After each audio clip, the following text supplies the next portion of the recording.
characters? Well, Dusk just crashed through a wall, so I'm guessing we're us now. Gotcha. Okay. I'm just making sure I know who I'm rolling. Okay.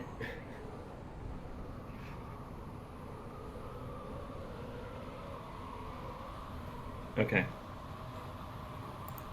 Do you have a link to that? Actually, I can go to your website and see if I can get, or your channel and get a link. Or at least attempt to. There we go. Okay.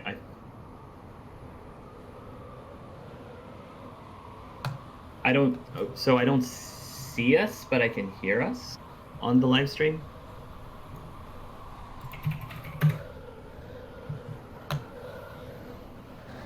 All right, then it might just be me. I'm gonna go look real quick while he's setting up the initiative.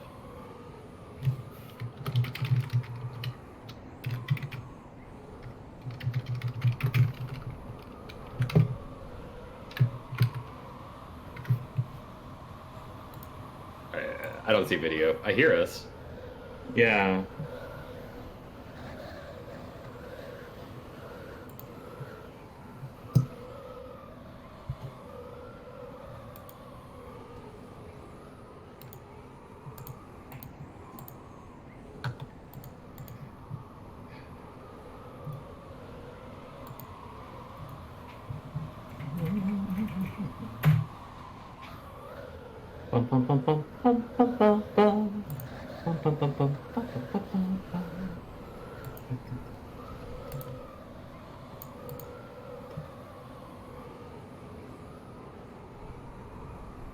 Is it possible you could record it locally and just upload it later? Is that possible? Ah, okay. I see. Okay.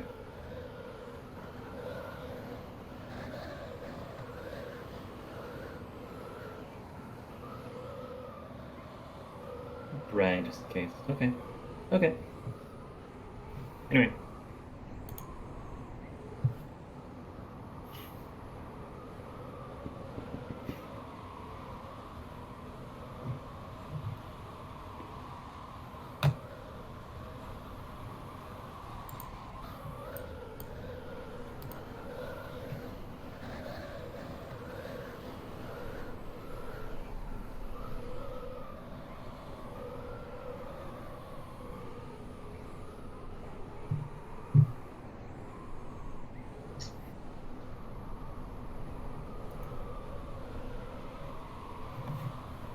Is it? I got an 8.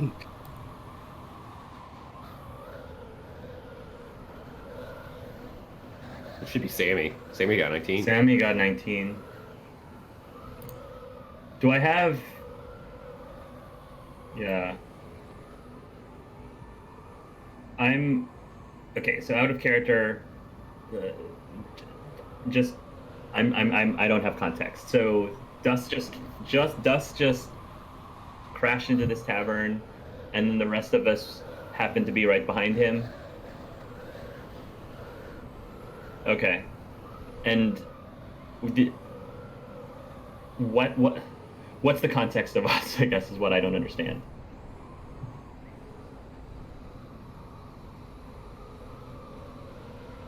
Mm-hmm.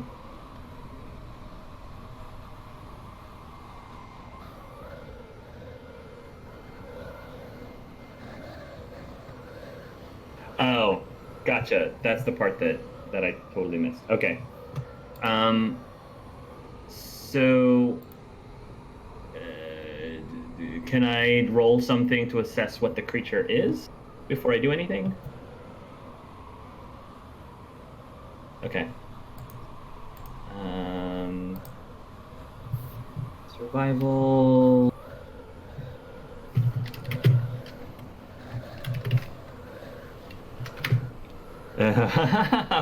No, I have no idea.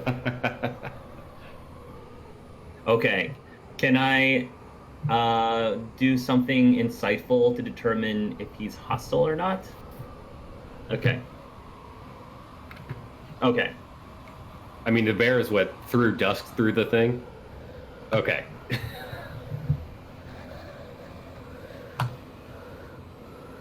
Gotcha. Okay. Then I guess I am going to. I think at this point Samuel will probably unsheath his blade, and I think he's going to hold his action until he actually sees the bear like attack someone or like charge at someone. If he does, then I'll insert myself into the initiative and attack him. So that's my turn.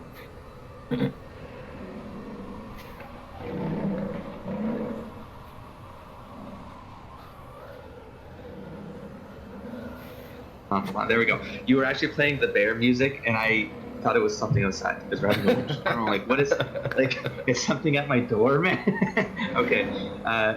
Yeah, the Dusk is going to get his bearings. He's definitely gonna. This thing is big, and so he's going to shout out to the group to make sure that everyone's aware, of course, and he's going to see if he can actually get in cover. Just get a better position inside the building now that he's smashed through the building. His hope is that the bear can't necessarily get to him right away. And so I will get in position and then just ready in action as well, just to check the scene and make sure, he can get a flank. It's essentially like I don't want to go front on the bear.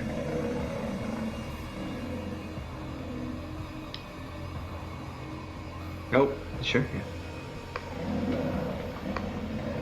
Yeah. Hey Dylan, is Skoria on the map somewhere? Okay. I don't have control over the icon. If you could just give me a Dusk.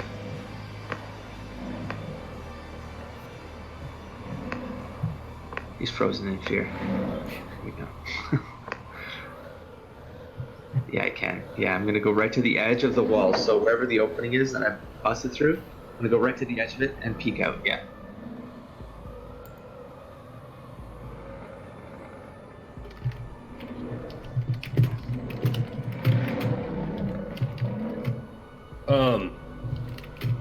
Hearst is gonna snap out of whatever deep thought he was in, because technically he doesn't sleep. Think to himself, son of a bitch, and come over here. If I wanted to grapple the bear with my whip, that would be one of my attacks.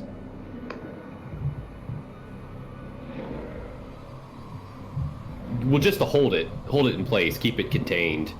It'd be like a strength check. Okay, I'll tell you what, because I have two attacks, I'm going to attack it once, and then I'm going to try to subdue it with the second attack.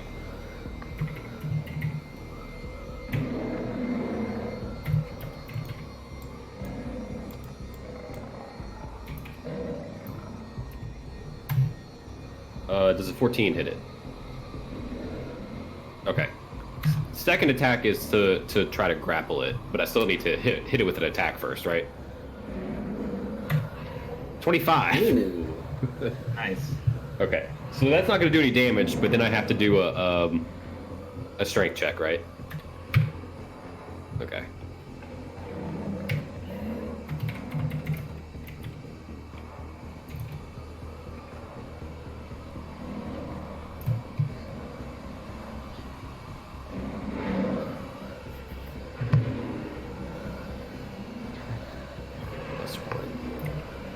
I'm probably gonna lose the strength check, boys. In fact, the only way I can win it is Oh no! Oh no! Oh dear.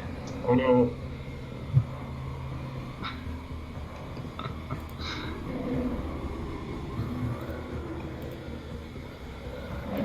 Ua rolls over.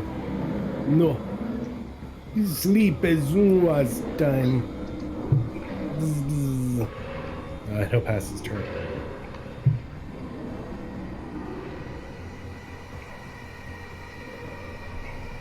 But I'll interrupt before that happens. So I'll insert myself, and I will I guess, move.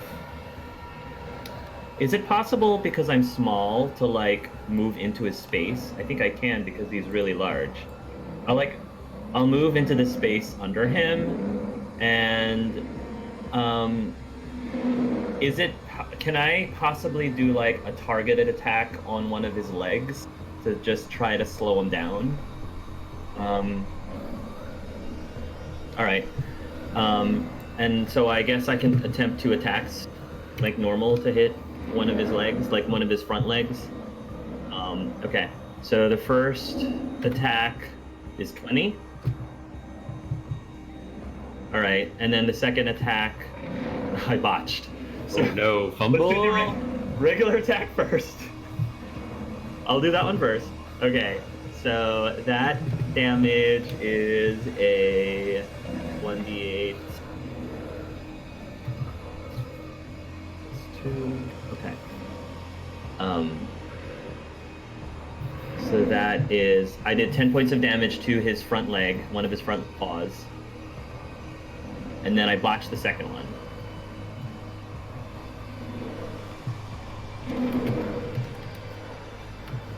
$11.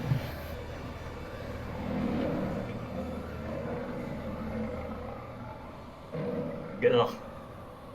Oh, ah. All right. So I deal myself. This is not good. 13 points of damage.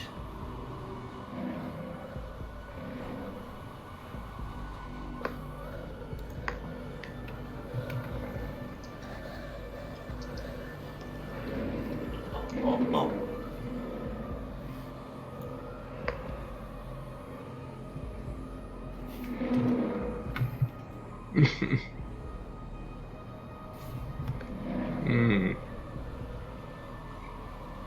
Giver. That is a hit, armor class 16.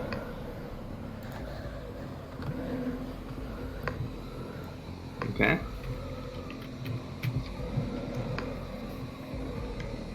Ooh. Sorry. Oh. Oh. It's fine if we want to just play it out the way it did, but I realized again that I'm lucky and that I can technically roll in a 1, but I forgot about it, so it's fine. I forgot you're a halfling, aren't you? Yeah. That was my fault. I should have said something.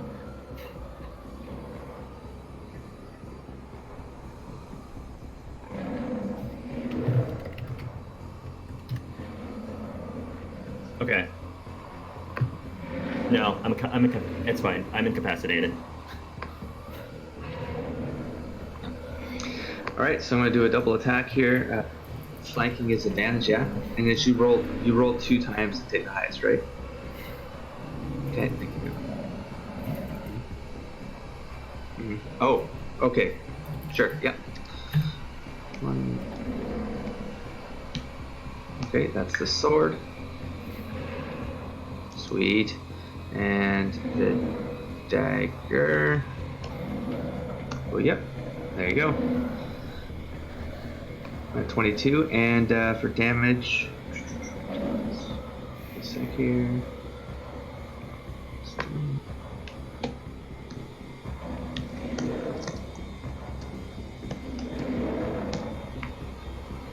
5 damage for the rapier. And the dagger. Oops, make sure that's right there. Plus 30, yeah. There you go, 7.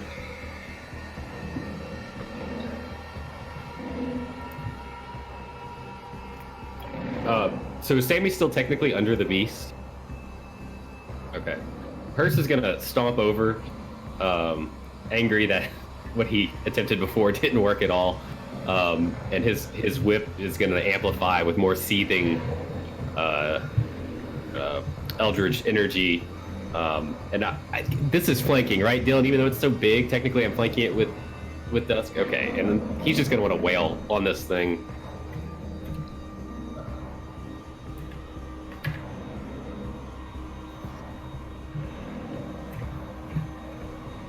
17. Okay, can I just roll both attacks first and we'll do damage after? At a 25. Nice. Okay.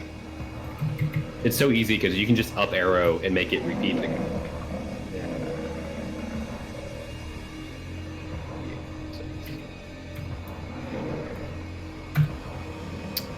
That is 8 points of damage on the first attack, and 8 points of damage on the second attack. Nice. Oh shit! I didn't use my advantage at all on my attack rolls, but I guess they both hit. Can I re-roll them just to make sure I didn't get any? Yeah. No. No. Okay, we're good.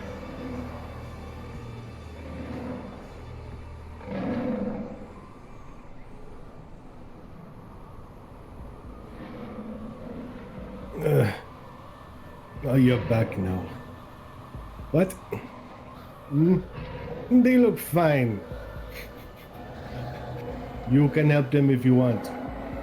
I'm staying here. They got this. Can't have was saving them all the time. He's gonna send, well, his familiar is gonna go aid. Use help action for Sammy into tattoos come swirling around your legs. And you'll have advantage on the next thing you do. Sweet, thank you.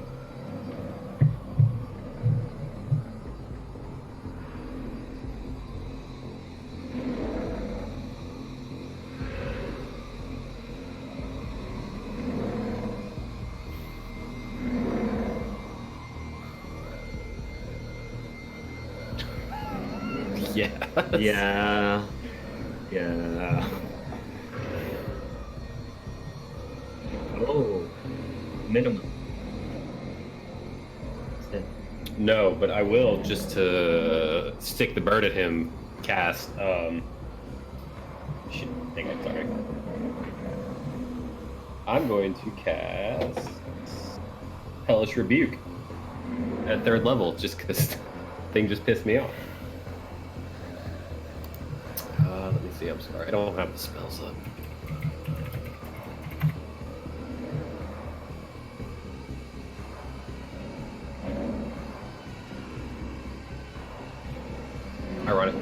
Ironically, waiting for roll 20. Oh. Yeah. Oh. Against my spell save DC. Mine is a 16, so it takes 2d10 fire damage on a fail save. Nice. Damn.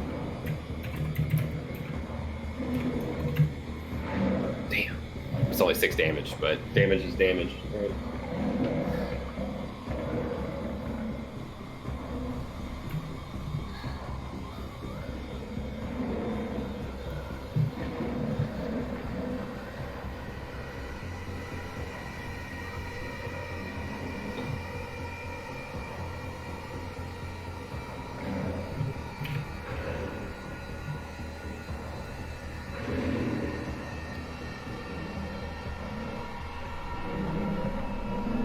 Nice.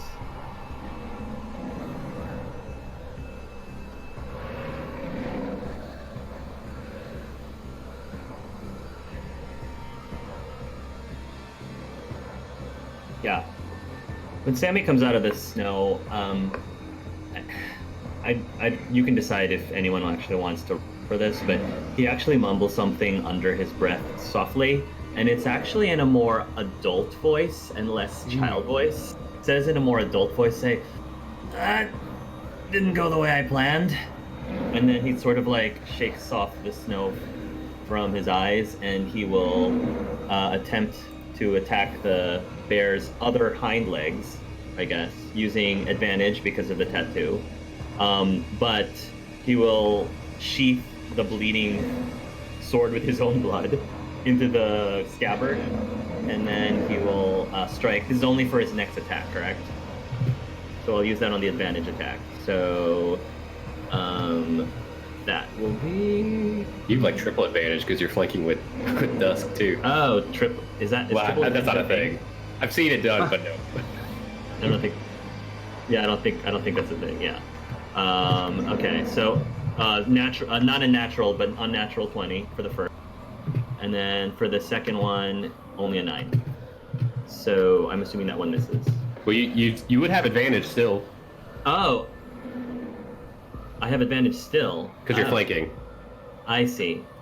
Oh, well, okay, then that hit. There we go. Okay, so for the first damage, I'm adding an additional 1d6.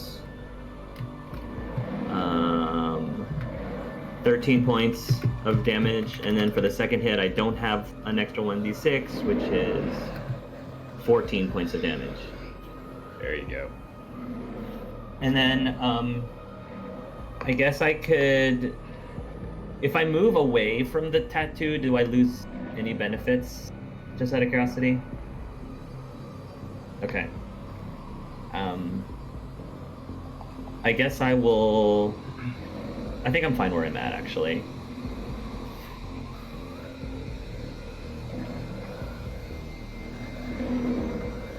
Okay.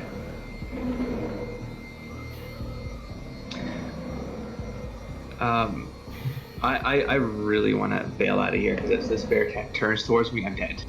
But at the same time, I see the advantage of giving everyone else a flank right now, so I'm at a bit of an impasse here.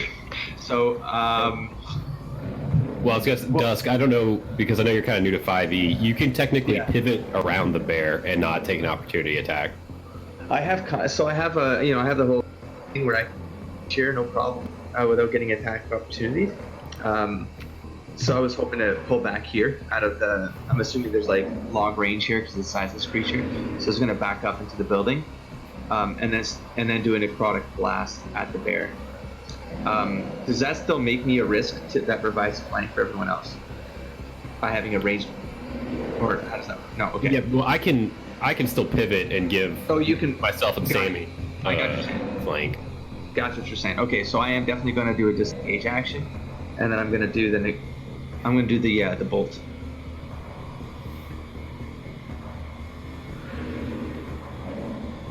Okay, perfect. Okay, yeah, I cannot take another one of those attacks. I am dead.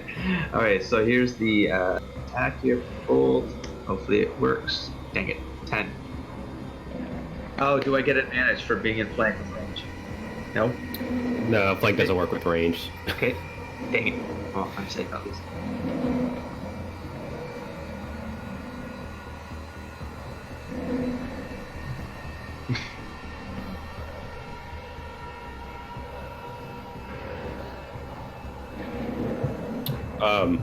So in between his attacks and Skoira's attacks, Hearst is gonna dart around in between her and the bear.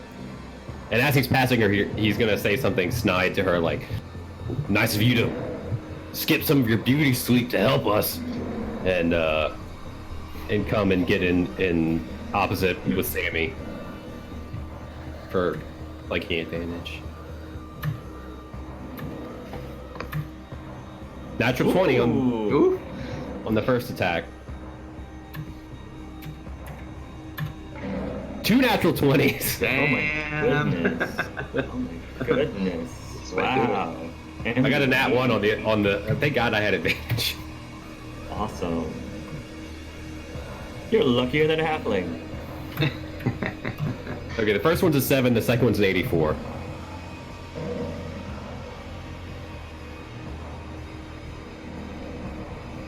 Oh, you cut out there, Dylan. Okay. With disadvantage? What's that? F5E. Yeah. Oh. Oh my God. Another one. I'm sorry, guys. I'm using all of them right now. Oh my God. Yeah, we're done for later. Ooh. Oh my. Prone is in on top of me? Prone? Can I like tumble out of the way before that happens? Like a... Damn, another natural 20. Holy crap. Goodness gravy. Okay.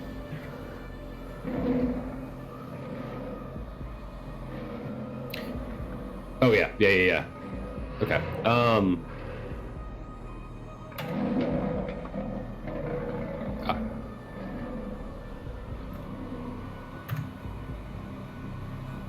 Okay.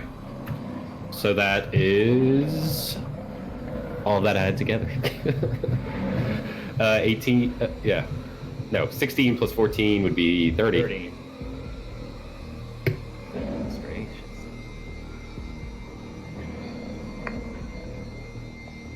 You hear a noise from the tent. You put the lime in the coconut. The tattoo is like a little Maui warrior figure is patting his foot impatiently and like looking back towards the tent. Quite frustrated. Will squiggly turn into what looks more like a we'll call it a voluptuous lady as it skirts around over here, kind of gliding along the ground, and it'll provoke if it wants to. I guess it can move. Yeah, no, it'd have to. It's going towards Dusk. The attempt is to use the familiar to channel a curing spell into Hurst. So if it gets there, Hurst will heal. With Dusk. In a moment. Hurst or us? It's Dusk. It's Dusk. Dusk. Ooh, 9. Nice. 9 is terrible. Dang. Oh. Oh, not for me. Oh, not for The him. little tattoo swirls around your wounds and then Oh, thank you, comes back lady. off and shrugs as only a little bit of this here. Okay.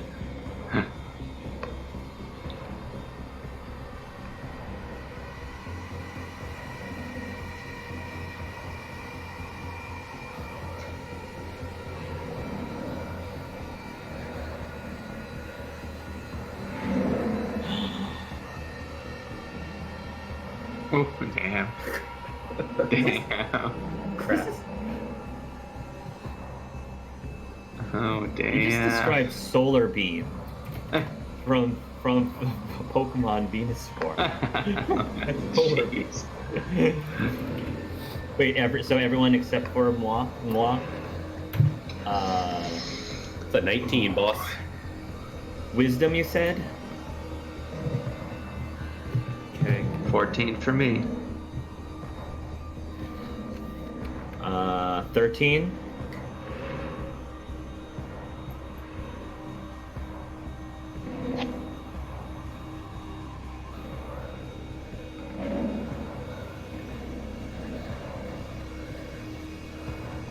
Oh, my.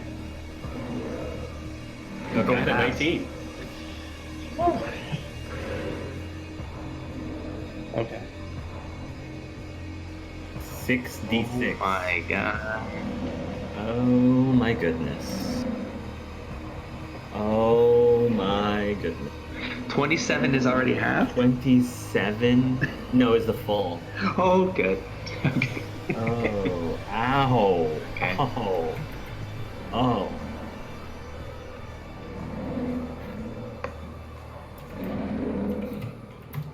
Do we round up or round down on damage, Dylan?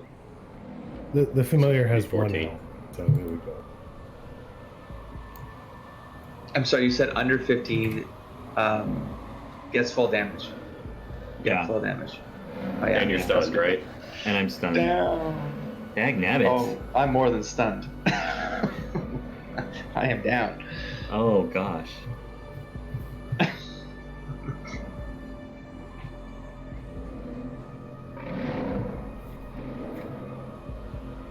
Yeah.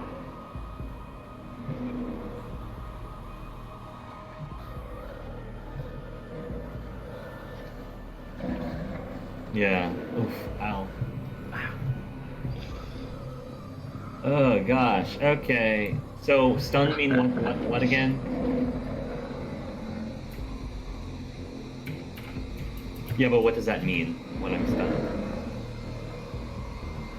I can't do an. Okay, so I have to save again. Yeah, my wisdom save is terrible. Oh, wow, I actually got it. I can't do anything else. Okay. All right. I'm unconscious. Yeah, what is that? I just noticed on D&D Beyond. I'm like, Okay. Yeah. You did. If you roll a 1, Okay. That's cool. if you fumble it, if it's a 1, you get 2 death. Oh my. 2 bads. That's cool. All right. All right. There we go. Okay. Hey, Dylan, is this thing considered a creature? What's it considered? Okay. I mean, I'm gonna continue to wail on this thing. I didn't. Well, Get out of my house. well. Let's see those 20s again. Yeah. I mean, is he still flanked even though Sammy's still there? Because he's technically not stunned anymore. That's true. Okay. Yeah, that's true. There it is. Okay. Yeah, 16. Mm-hmm. Wow. Oof. Oh, wow. I told you. I said it was gonna be all the ones now. Yeah, all the way. Okay, so one attack hits. With that one attack that hits, I'm going to use bonus action and cast Wrathful Smite as part of my attack. Okay.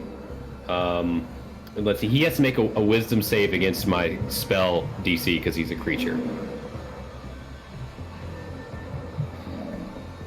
That does not.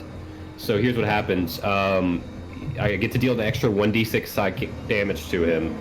And since he failed the wisdom, save, he is now frightened of me until he does a wisdom save that meets my spell DC. Okay, so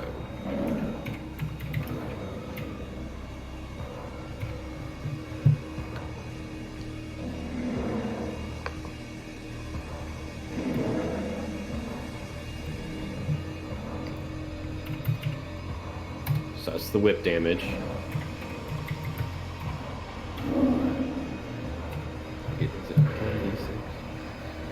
And this is the psychic damage. And he is frightened of me.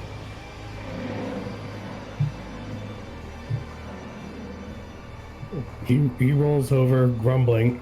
You see another tattoo. This one looking like a this constellation of stars as it leaves his body.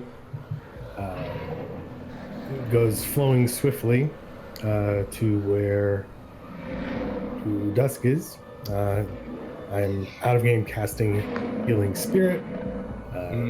Blue Eyes doing this unconsciously, so to speak, but if you need, he'll still make concentration on it as needed. And the Healing Spirit has 6 foot range, and if that's and can also, it's a bonus action to cast and can also move 30 feet. Additionally, I think that's in range. This is just, it occupies his space. It doesn't have health or anything. It'll just restore each turn. So this is what Dusk gets back. Healing 7. Nice.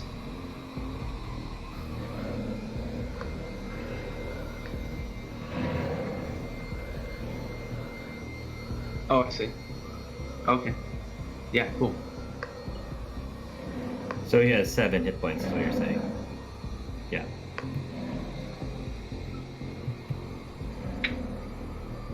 Right. Cool.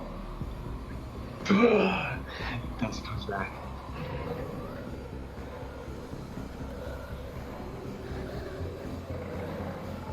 No. Oh.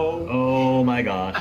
So here's a question. I've been attacking his legs. Does that slow him down at all? I've hit it like 2 or 3 times, I think, already. So, okay. So he's gonna try to grapple me, is that what's happening? Ow. Ow. Ow. And correct me if I'm wrong, but he's already at half movement because of the. Yeah, I'm going. I don't have very much left. Oh no! Oh no! Con damage. Oh, cold. Oh yeah. Oh yeah. I'm not good right now. Not at all. Okay, so then I have to do a strength. I guess acrobatics would be preferred. All right, I'm gonna try to dodge out of the way. 21. 21. Okay.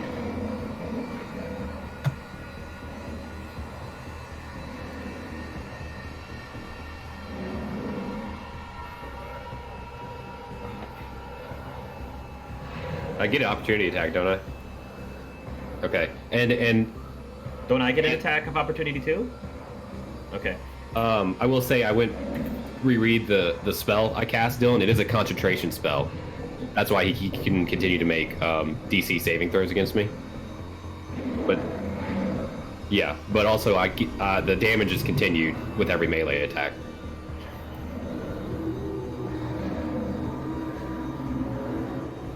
Okay. Okay, so that hits.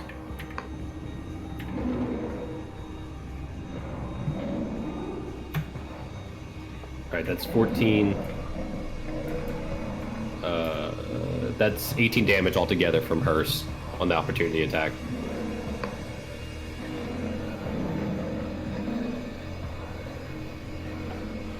I would. Yeah.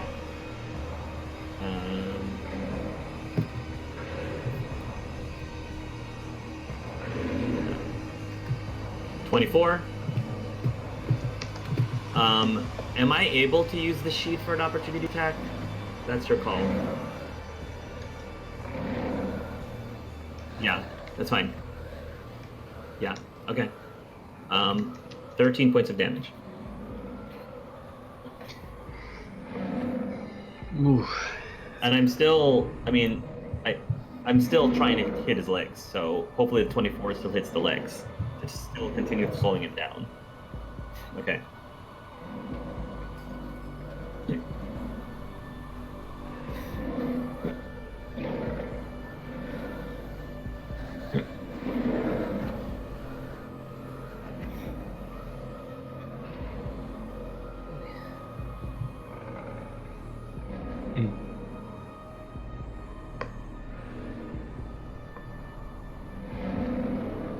Mm.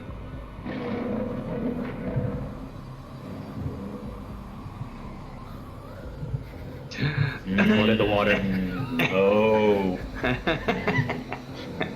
Back off.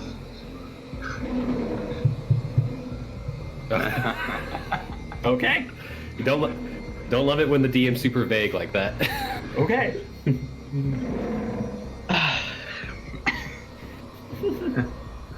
Good. Stammy? Oh, I'm sorry. Yeah, I mean, I think Sammy's gonna still try to attack this thing. Like he's not gonna back down for good reason. So he will move up to the creature and again still try to keep attacking his legs. So I am going to use my fighting spirit, so I get an advantage on all the attack rolls until my current turn. I also gain 5 temporary hit points. Ooh. So, all right. So here's my first attack, and I'm going to use my vampiric scabbard for the first attack. So that would be a 16 for the first. I'm sorry, 17 for the first. Okay, and then for the second, a 21, so that'll hit. Okay, so for the damage with the scabbard, that is 15, and then my second attack is another 14.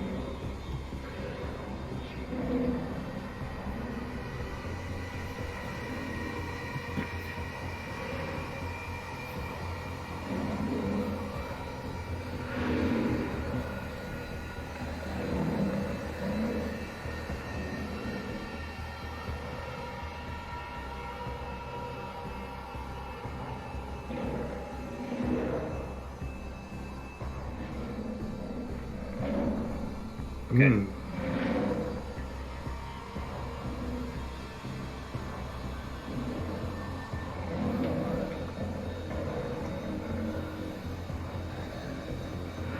Yeah, okay, go on.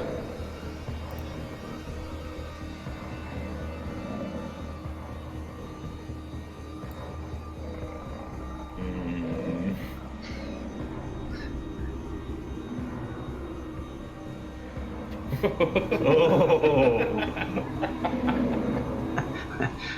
Oh, Let's lady. Let's No, no, get it on. The sexy sax starts playing. The sexy sax starts playing. Yeah. I'm gonna take my chances with the bet. I see you next time. 3.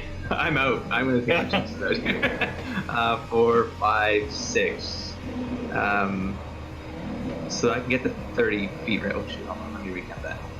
Because I was panicking. 5, 10, 15, 20, 25, 30. So I get there. Is that right? Okay, all I can do is arranged. So I'm gonna do. Oh, okay. Yeah, but you won't have an Yeah. action now. Wait, oh no, yeah, he can I bonus do action dash. as a rogue, right? Yeah. Bonus dash, and then I get an automatic. I just reread the sneak attack, so I guess flanking in 5e is you don't have to be on opposite ends, right? It's just 5 feet away, at least for rogue. Sneak attack. Whew. Yes. Okay. So I'm joining Sam here, and I'm gonna go with rapier attack here. Oh, please hit, please hit, please hit. Is there any? Never mind. Going back to 3. Okay.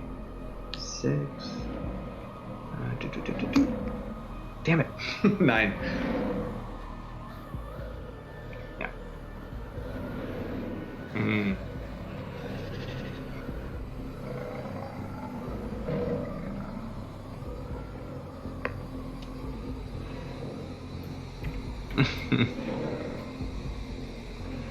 Yeah. Ooh, not great. Okay. Damn.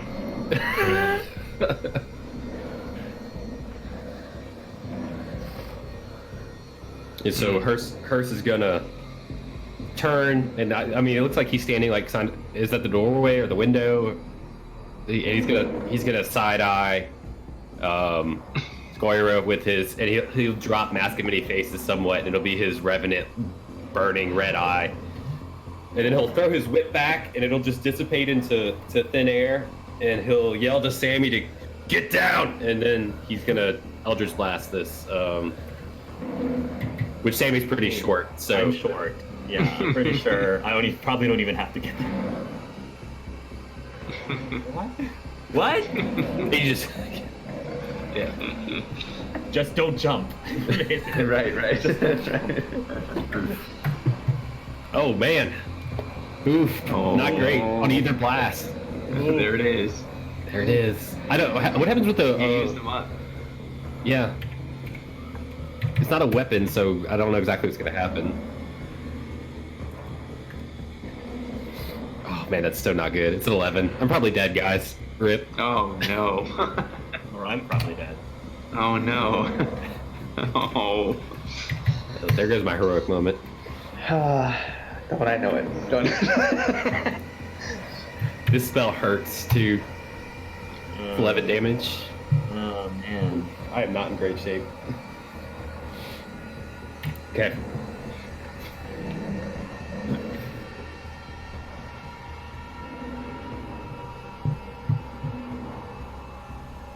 Oh great. Yeah. I don't think it's gonna turn out bad for one of us. So. God. He grumbles, pulls a pillow over his head, continuing his siesta. The spirit looks awkwardly and confusedly and somewhat scared at the vampire lady, but then circles around the edge of the room away from her towards Hearst there, and applies some healing energy while looking Nice. warily Thanks, bud. at the lady. Turn.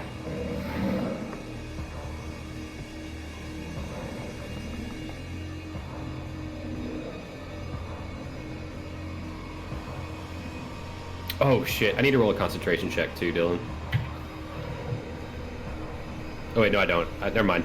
It's gone. Because it's a melee weapon, and I let go of my melee weapon. No.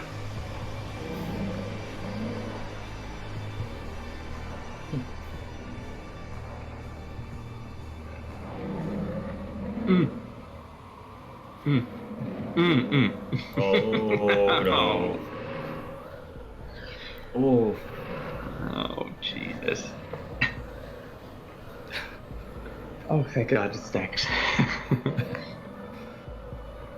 Just to Dusk. Oh, to both Yeah. of us. Okay. Just how many dex saves? One? Arcus, is Samurai a dex-based fighter? It can be. I made him one. Okay. Natural 20. There you go, buddy. As a rogue. God. 16? Oh gosh. Oh. Another? Yeah, I'm down. I'm down. Yeah. I am down. The uncanny dodge in a rogue, doesn't it? Is it? Okay. Got it. When an attacker that hits you with an attack, you can use your reaction to halve the attack's damage against you. So half to half. Okay. Might be down. When, are you still up or? Find out as soon as, I forgot what damage Dylan said. Oh, was it? Oh, wait, no. You're still up? No. So, Oh god. oh, as in you're down? Okay. Okay. No. I'm gonna say that as Sammy goes down, and this is probably like during the split moment when Dusk is still semi-conscious, you'll probably hear Sammy go, "Uncle Dusk, I don't feel so good," and then he falls over. I love you, 3000. I love you, 3000.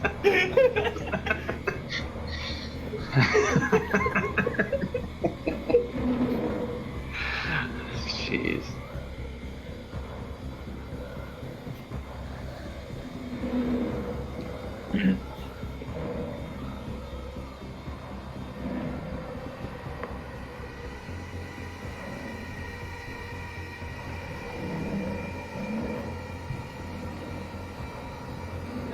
Oh no!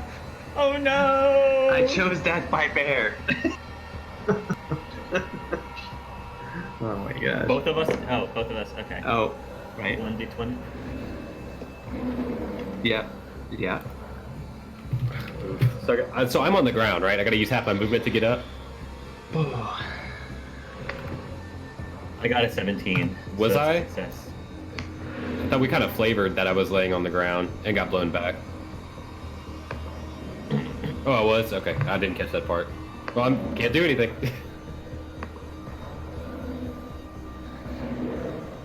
A critical pass. Yeah, if you roll a 20, you get one hit point back and stabilize. Oh. Damn, this system rocks, man.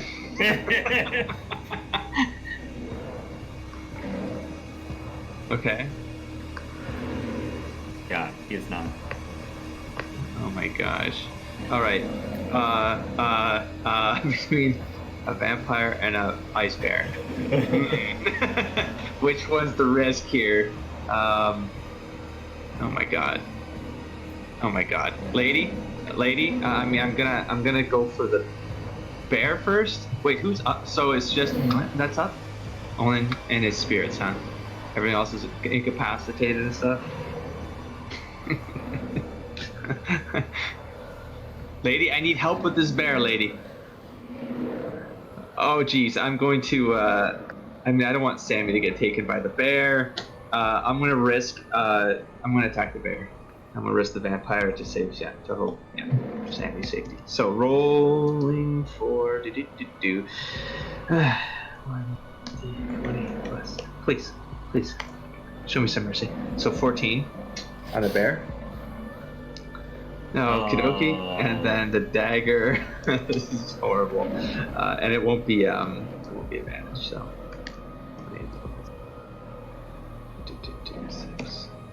50. Hey. Roll the 1d4. Roll that damage. Plus 3, and it's a 5 damage. Yeah. Oh my goodness. With the poor dagger. That bear probably. Go ahead. Yeah, Dusk will. He's basically covering Sammy at this point, scrambling, swings with the rapier, misses again, and then sort of falls on top of Sammy. He's got his back over him, and as the bear is approaching him, he's holding up the dagger, waiting for the perfect moment. And as the bear kind of creeps forward, just 1 foot too much, just within reach, Dusk plunges the dagger through the jaw of the ice bear, and yeah, little cracks of ice start falling apart, and it tumbles over. And I'm sure that big, giant, juicy-looking bear is way tastier looking than these brawny humans. Lady, I made you a meal. Yes. Take this instead. Yes. Oh my god.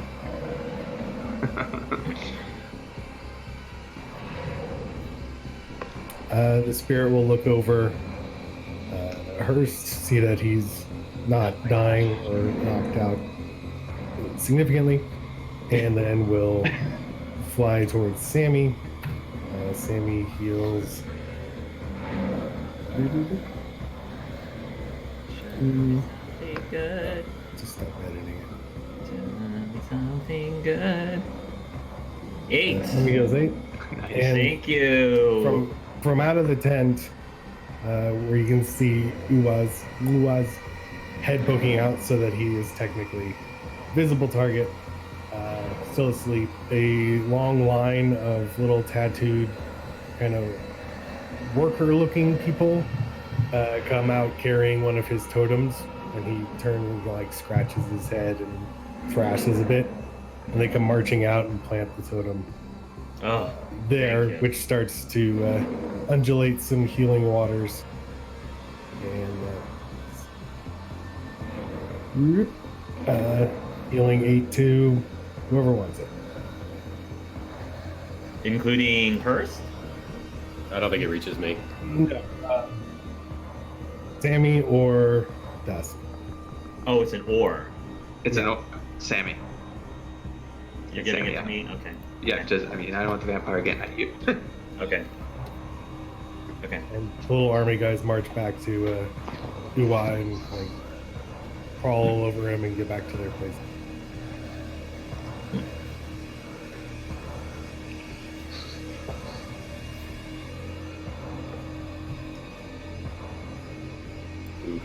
Oof. Oof.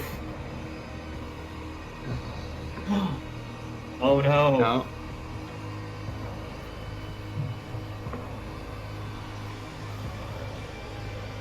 Oh god. Oh, Oh gosh. Oh. Can I not do anything? I guess I just. Okay. This is not the kind of encounter I imagined. Oh, I mean, I like the biters, but this is a little bit too rough, lady.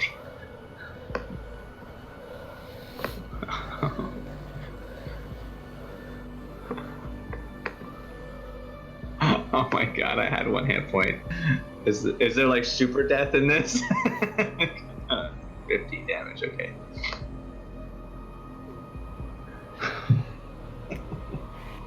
Yeah, well, here's the conflict, because Sammy doesn't mind the girl, but he's like very protective of his uncle. So I mean, he I guess he's just gonna have to attack her then.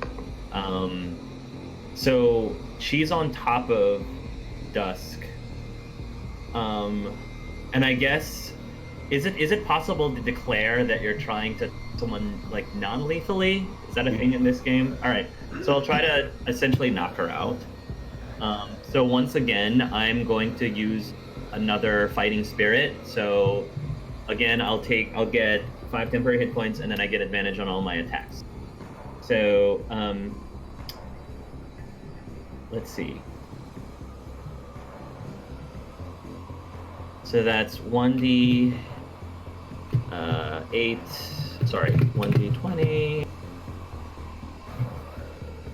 7. So first will be a 23. Second will be another 23. So, okay. If I use my scabbard, can that also be non-lethal or no? Okay. That's fine. Yeah. So that'll be a 14 for the first hit, and then 13 for the second hit. And then for my move action, can I attempt to like pull her off of as a move? Is that okay? Okay. Okay. So I don't know if this matters, but I'm probably going to click my heels and try to use my boots to fly and just grab onto her and basically like just try to pull her off with the boots as well.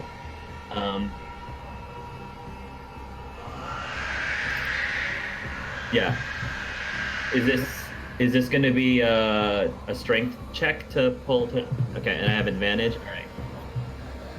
Okay.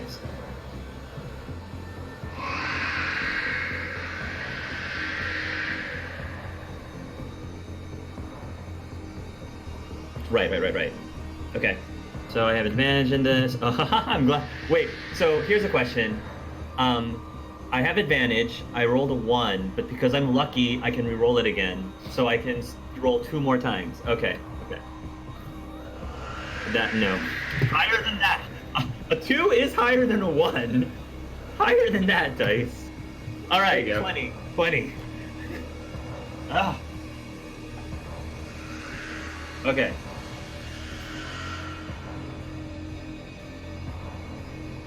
Yeah. So I will lift her like just enough so that she's out of reach, but not necessarily the full 30 feet up in the air, just enough so she can't get to him basically.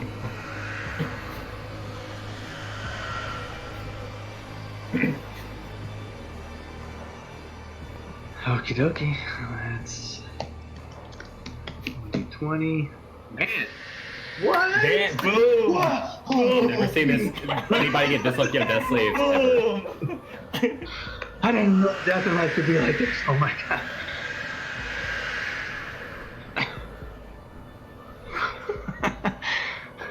Oh, we're already dead. Sammy's fine. Oh my god.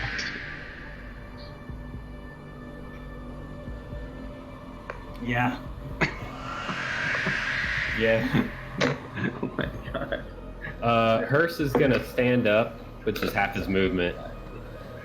And you'll hear the clanking of somebody in boots running out of this wood planked house. And he'll get to this point and summon his whip and try to wrap it around Skoria.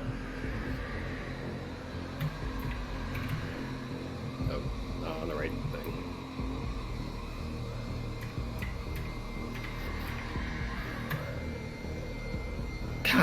God, good lord. We used all the 20s earlier. Oh my goodness. Well, hang on. Something might not happen. 56. Okay, it's fine. I still have a second attack.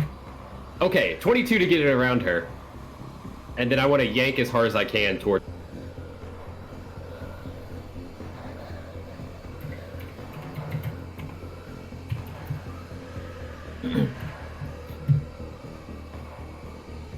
Oh, nope, I had that backwards.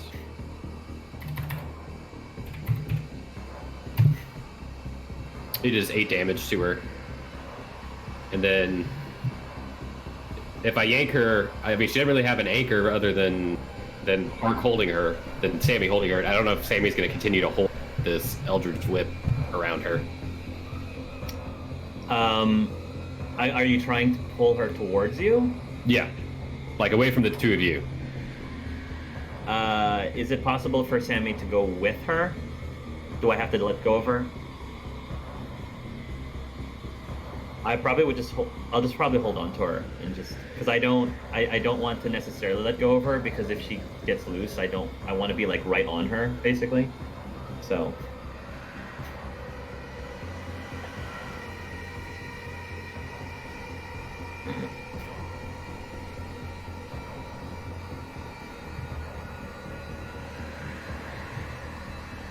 I mean, that was all my action. I can tell you what's going to happen next round's not pretty, but...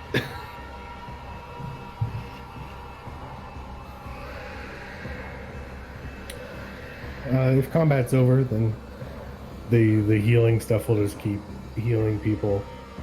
He's going to scratch where the tattoos have rejoined his body and continue to try and sleep. Now it's a little quieter, so he's getting control of this.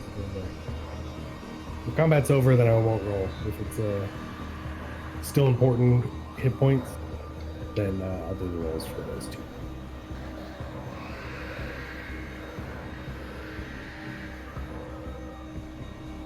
yeah, Yeah, I would take it.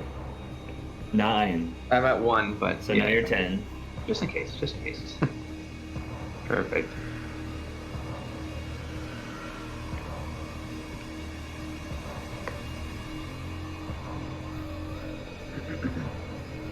Well, what Hearst wanted to do, and it kind of got screwed up with the 2 attacks not working, was yank her, and then as she's coming in, deck her right in the face with a left hook.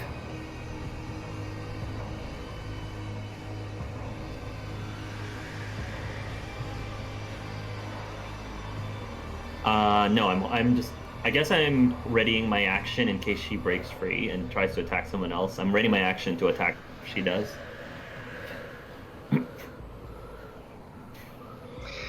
He'll call out to step down. She didn't mean it. We need allies here. Everyone take it easy.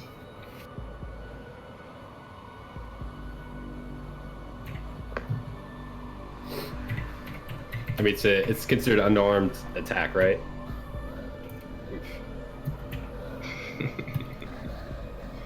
Yeah, no. Probably not going to hit her.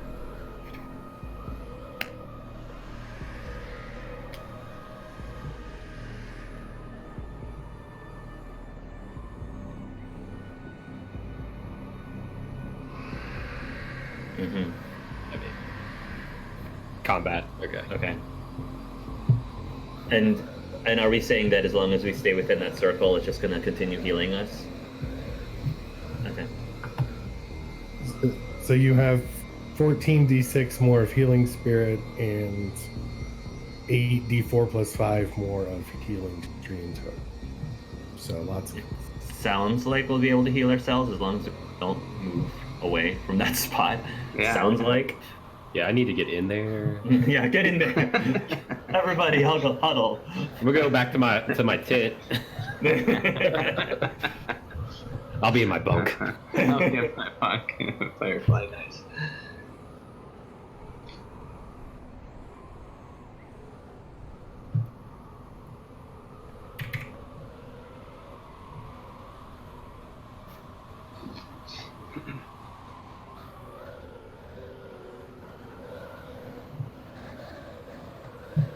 Dusk will approach, and unless someone gets in the way, Skoria, I give you the benefit of the doubt here. I even gave you my blood, willingly.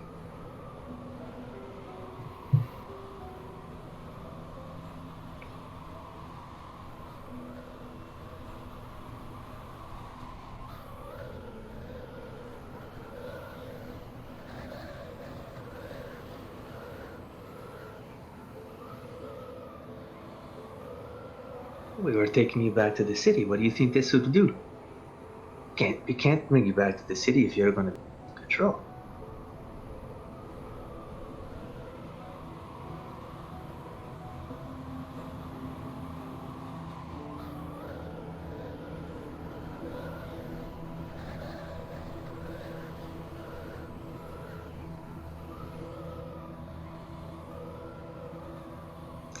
You can't find a way to fight that?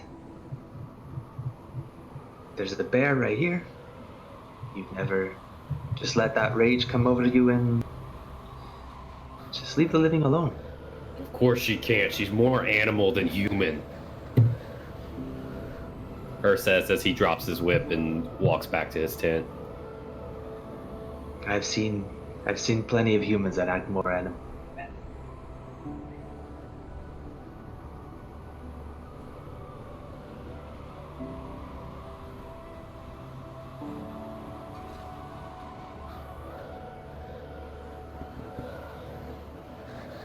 How do Go we- back away to Sammy.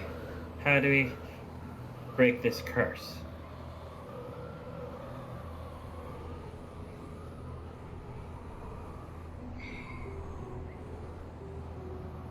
Is it really that easy? Like you just drink the blood and then poof, you're cured?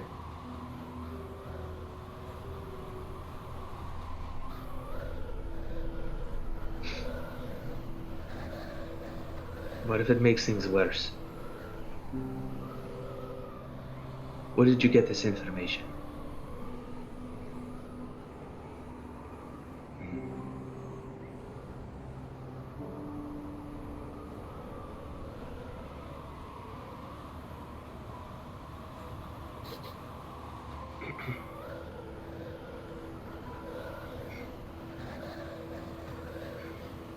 What are you gonna do if it doesn't work?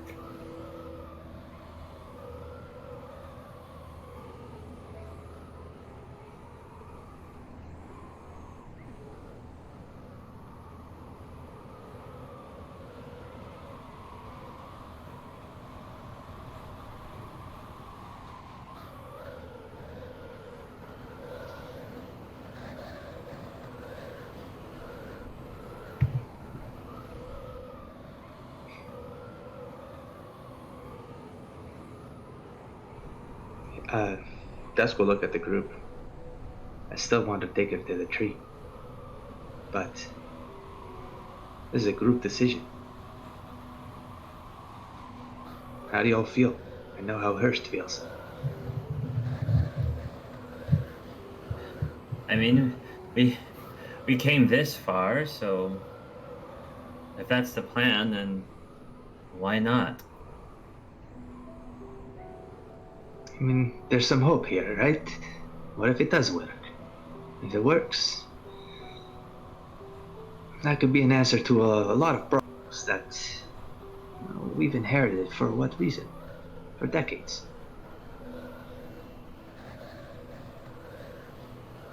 Could all go away. Well, Just I'm willing to try, Dusk, but let's be realistic here. There's a lot of vampires that quite enjoy being vampires. granted, I agree. But here we have a vampire who is willing to help non-vampires. Which is why I'm still here. Fair enough. Plus, there's no way you're getting her into White Tree. So someone's gonna have to sit outside with her. Well, I don't know. I think I can find a way or two.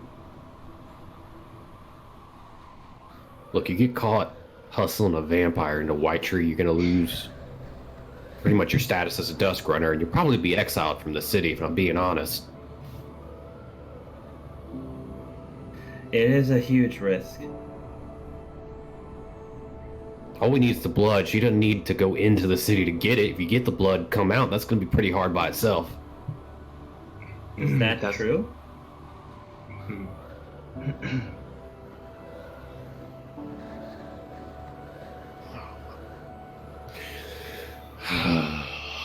Okay. We'll work out the schedule. We'll figure it out. I will smuggle her in. I just need some distractions. And then, I'm gonna get away. I don't want anyone else getting dragged down. I will come back. If all goes well, no one will know it was me. Everything will go back to normal.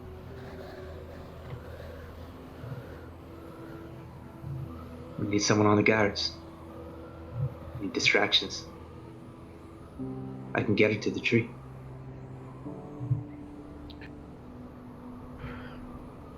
You're crazy, you know that. Yes? Okay. So long as you know, Dusk. I've seen life and death 3 times in the last minute. I wake up from trances at night and I see other people's lives. I'm very clear about not belonging here, but if there's anything I can find that gives me a reason to be back, every single time, be back. And he looks at the, ink.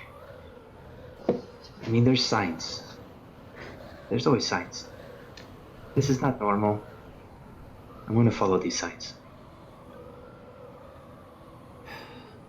Well, if that's what you want to do, Uncle Dusk, then I'm coming with.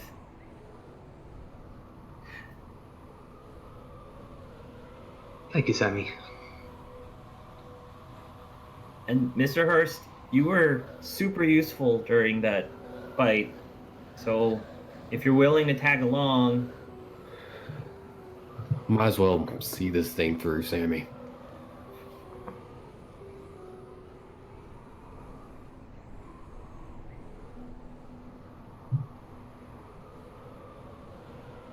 Mwah. You coming with? Or perhaps you're still sleeping. And that's okay. You hear loud snores coming from there, but just before the spirit fades, it gives you an affirmative thumbs up.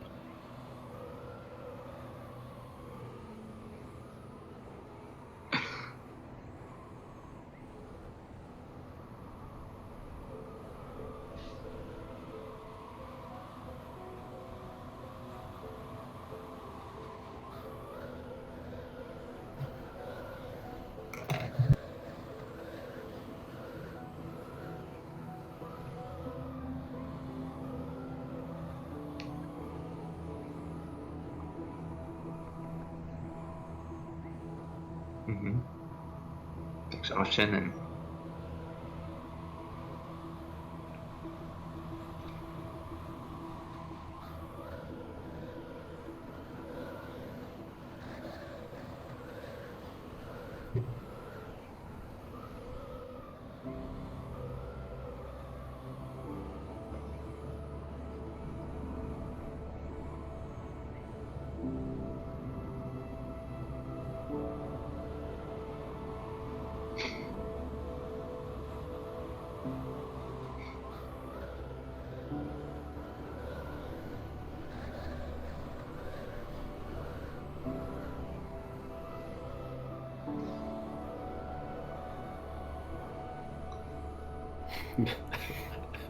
people hear him mumble, I smell pancakes and syrup. Mm.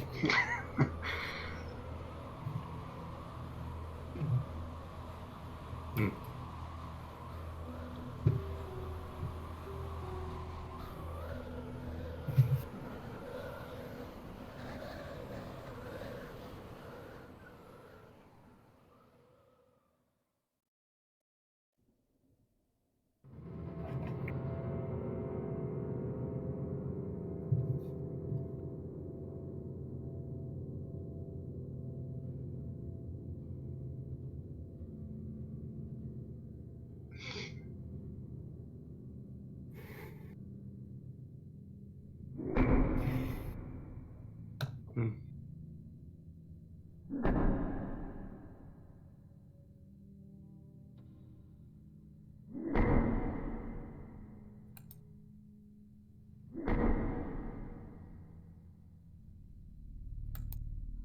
Mm.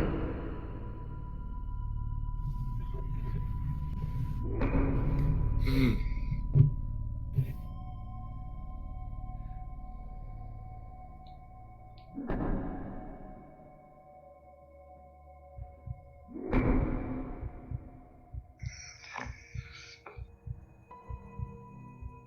Am I dusk?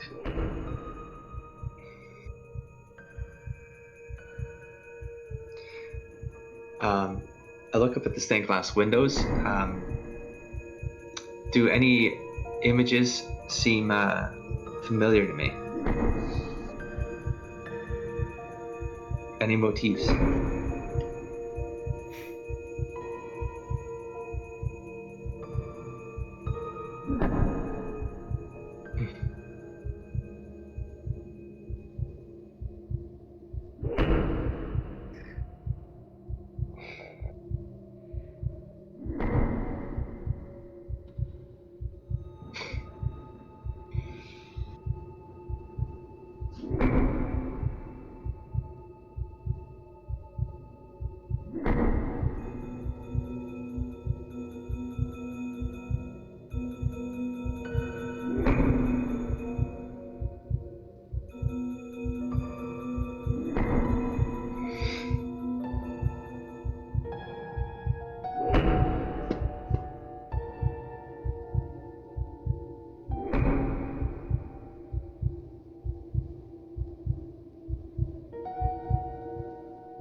You will never leave here.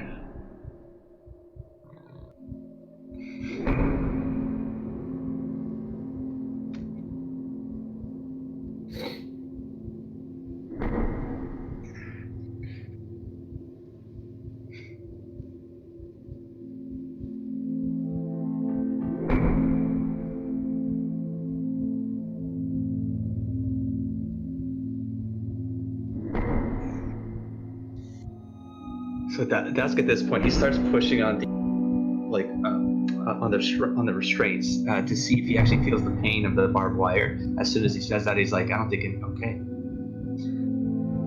How can I? Yeah, because he thinks he's not. This is not real because he's talking about something that can't be. So.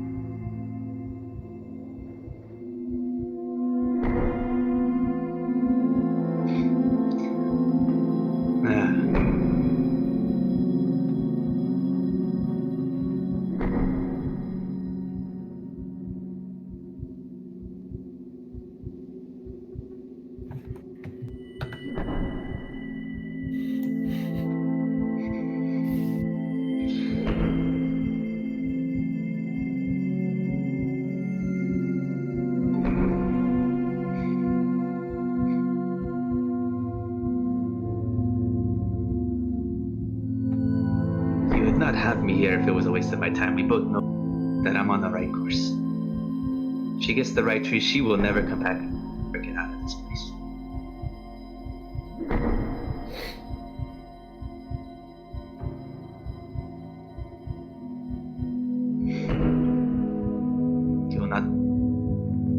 You will not touch my friends.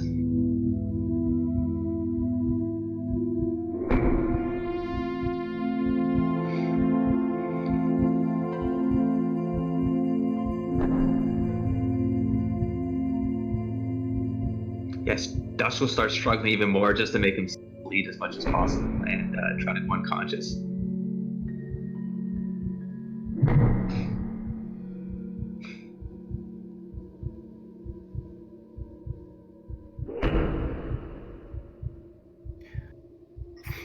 For the rest of us, how long did that take? Oh, he's been out for a few hours. Okay.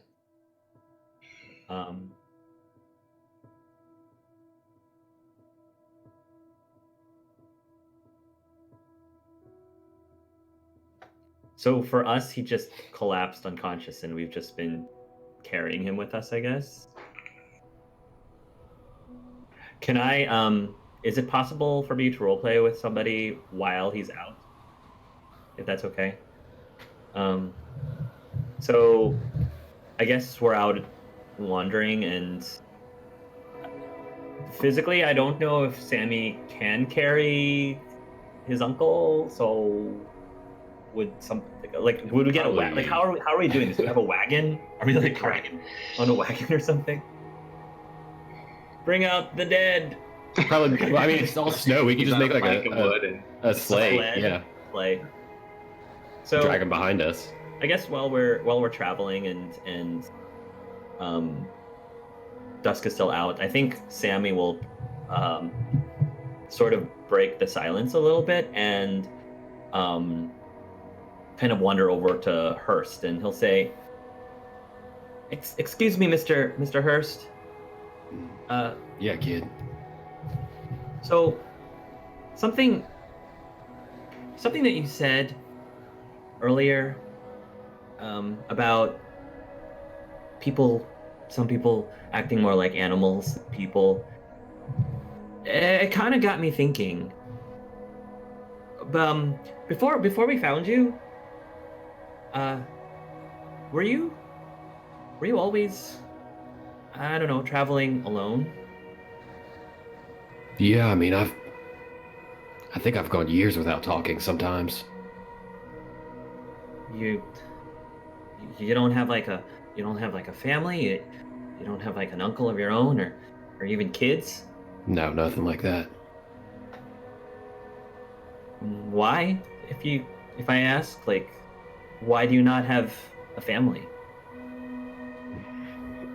Don't need one. I was put here to do a job, and it's always been enough for me.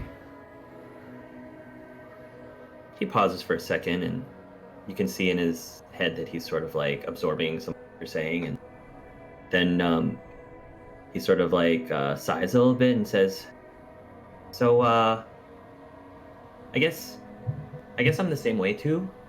I don't really have a family. Well, I still have my Uncle Dusk, of course, but other than that, I used to have one, but I don't have one anymore." You know, Sammy, I was standing right next to you when that bear knocked you out the first time. Yeah? Kind of. That was really scary. Yeah. You kind of murmured something there right at the end. Murmured? I don't know what you're talking about. You just didn't sound like yourself. Oh, I think I was just really scared because, you know, my uncle Dusk was going down and you were getting really hurt and Mwah was sleeping and then, you know, Miss Red Lady, she was going all crazy, so I think I was just saying random stuff that, I don't know, probably just doesn't make any sense. Well, look, you're not like me, and you're not like Skoria over there.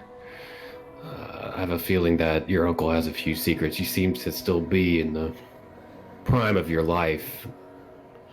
So what's your reasoning for not having any family or... I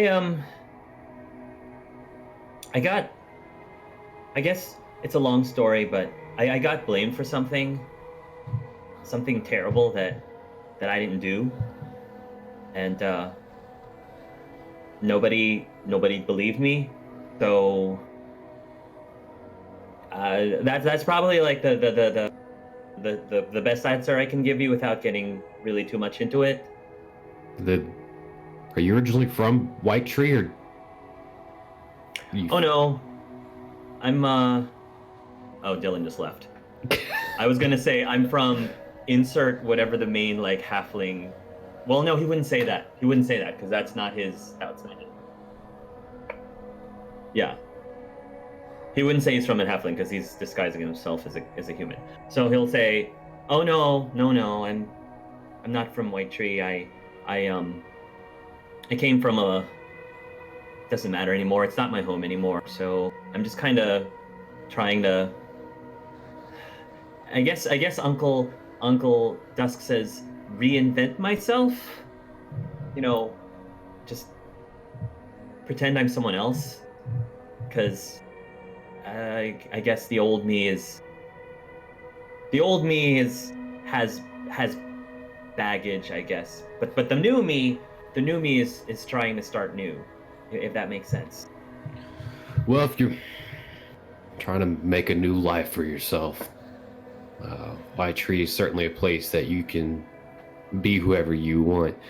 However, I will say I do find it a little suspect that a kid is needing to reinvent himself already. Yeah. I don't know, I'm just that kind of person. Some people say I'm kind of wise beyond my years. Well, I mean, clearly, to run with this group, you need to have some level of maturity. oh, I don't know if I would go that far. At least if you ask Uncle Dusk, I don't think he would definitely go that far at all. Your uncle's quite the character, but his heart seems to be in the right place. More than most out here. This is a savage place, Sammy. It's not. Kindness gets you killed more often than not. Let me put it to you that way. He'll nod. Well, I guess I just wanted to say it's that I'm glad you're here with us, cause yeah, it sounds like you're perfectly fine by yourself, but you seem like you have a good heart too, and I think that I can tell you're a good person. Hearst will smirk, but you can't really see it behind his mask he wears up to his nose when he's traveling. You'll kind of just see his head nod back and while you're in conversation. Either that, or you're at least trying to be a good person, which I think is what she's trying to do, and what I'm trying to do. I guess what I'm trying to say is some people pretend to be something else that they want to be, even if though deep down inside they're really not. And that's not necessarily a bad thing.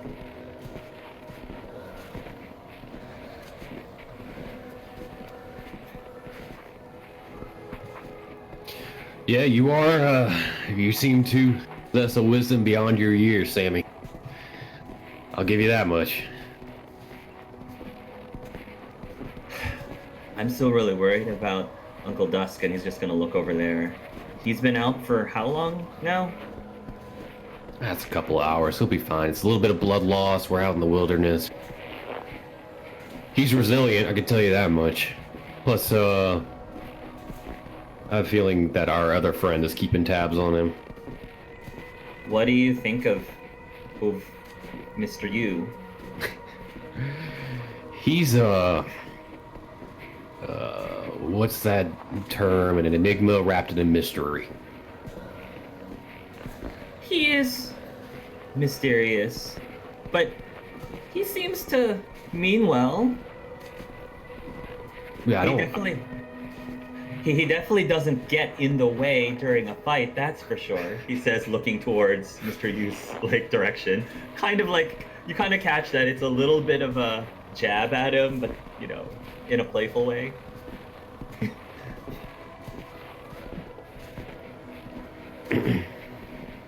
He's, to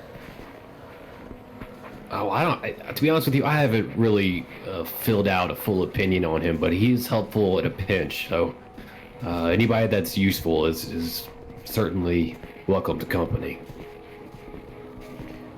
Yeah, I agree. He might be eccentric, I think is the right word, but I think he's all right. Yeah, he certainly saved our skin more time than once in the last few days. So I can tell you I like him. So, be honest, Mr. Hurst. Is this the most things that you've said within the, like, in one day, like in general for you? Possibly within the last decade. He chuckles a little bit.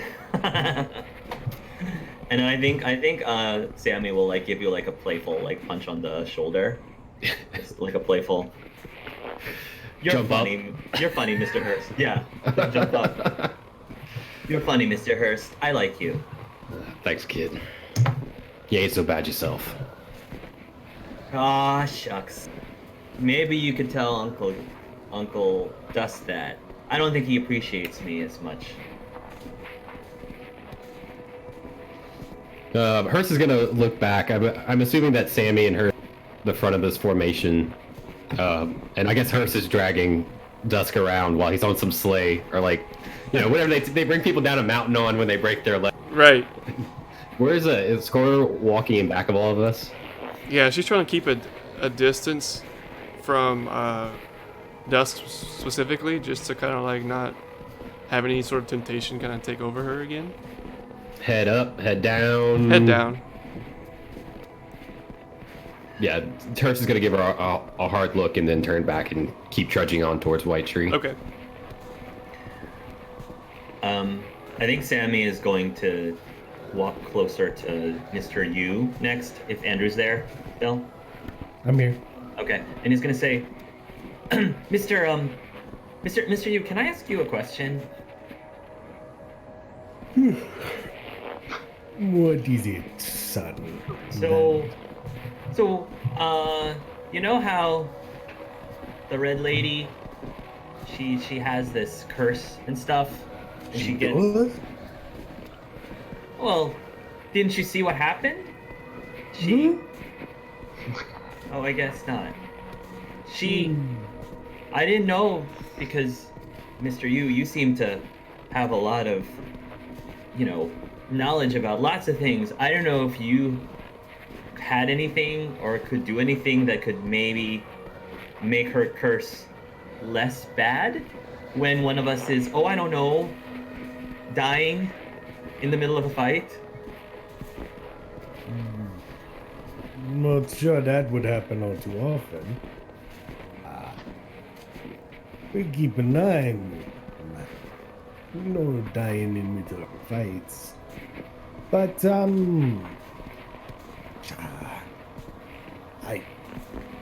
maybe think of something.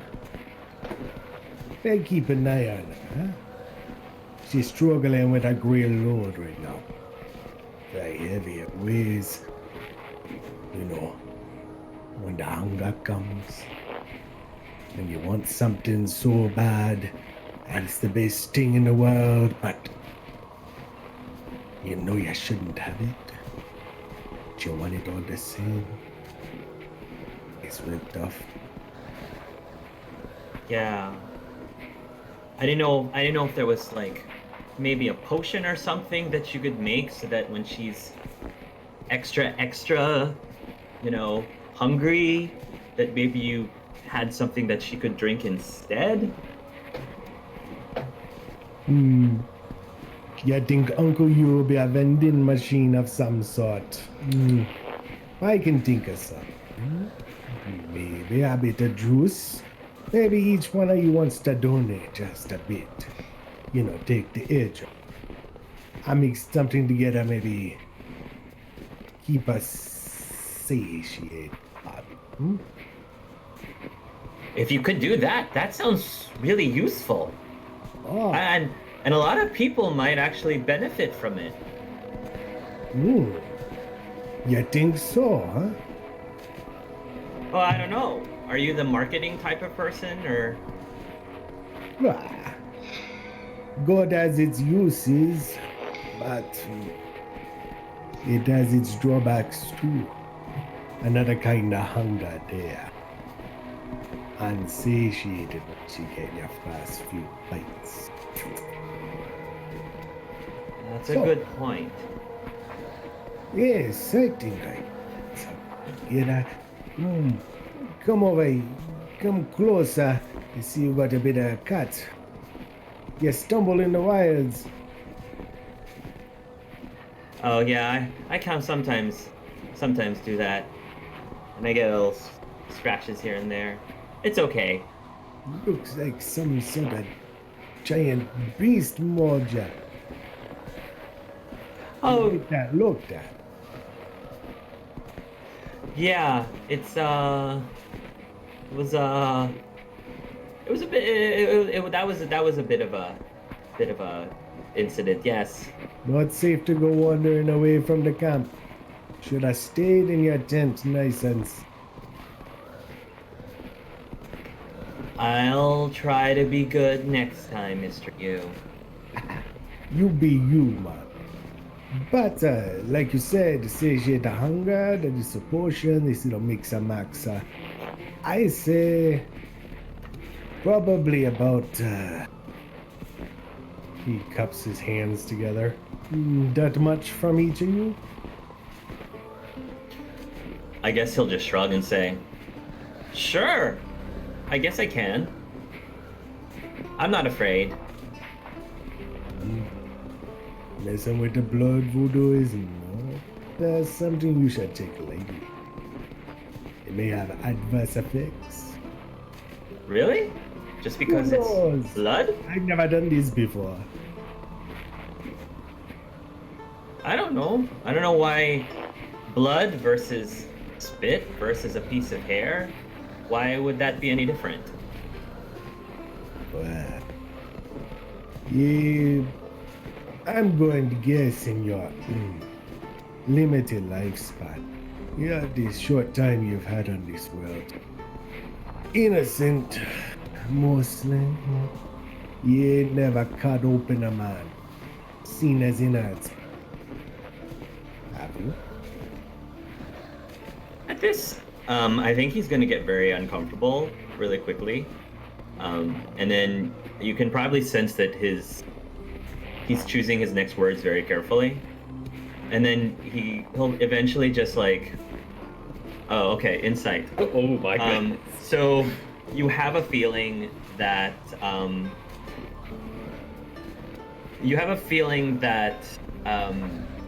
he hasn't like carved into a person or a human in that sense. You know, he certainly like has gotten to fights out of self-defense and stuff, but not to the gory degree that you describe. And the thought actually kind of feels a little bit off-putting to him. So he actually will shake his head slowly and say, "No, I can't say I've done that." Well, that's for the best. That can weigh heavy on some. But I bring up that to say, in the center of the man, there's the heart. And it pump, the blood. And the blood brings life to all the body. But that is just mechanical. I see there's something else in our matter. There's something else that gives life. Not just the blood, but the spirit. The spirit comes from the heart too. It's different. But you see, when they come together, blood is special. Wow. Me. More significant here.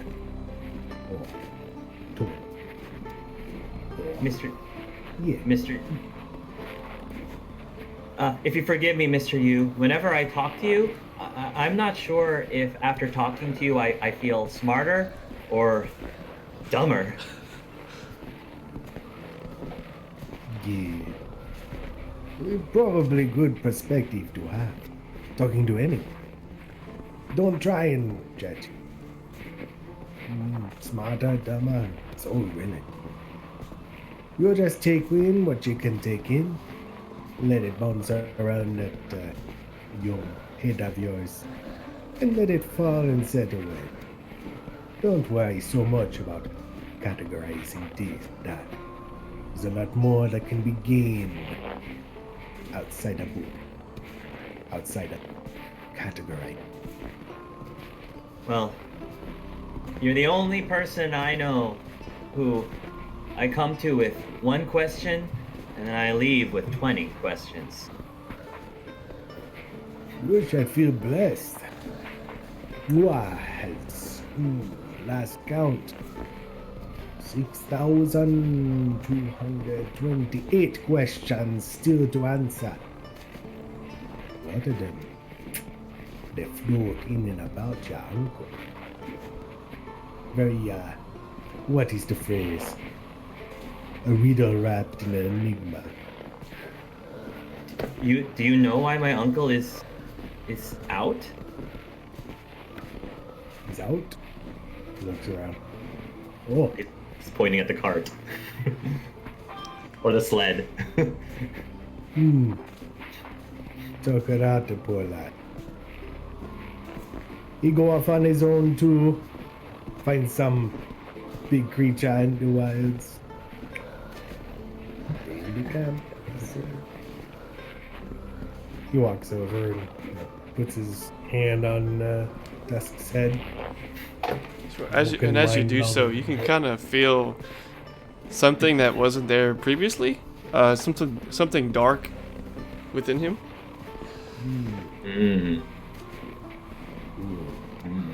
You be in the bad dreams now. Not just dreams, aren't you?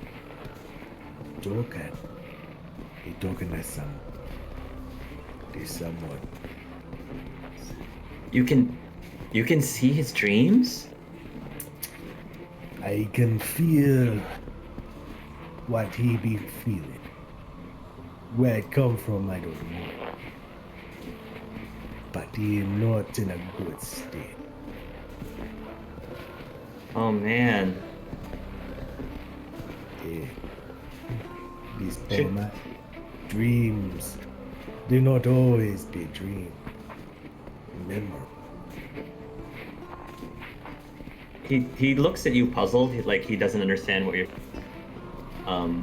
and he then will say, well, if he's having a bad dream, shouldn't we wake him up then?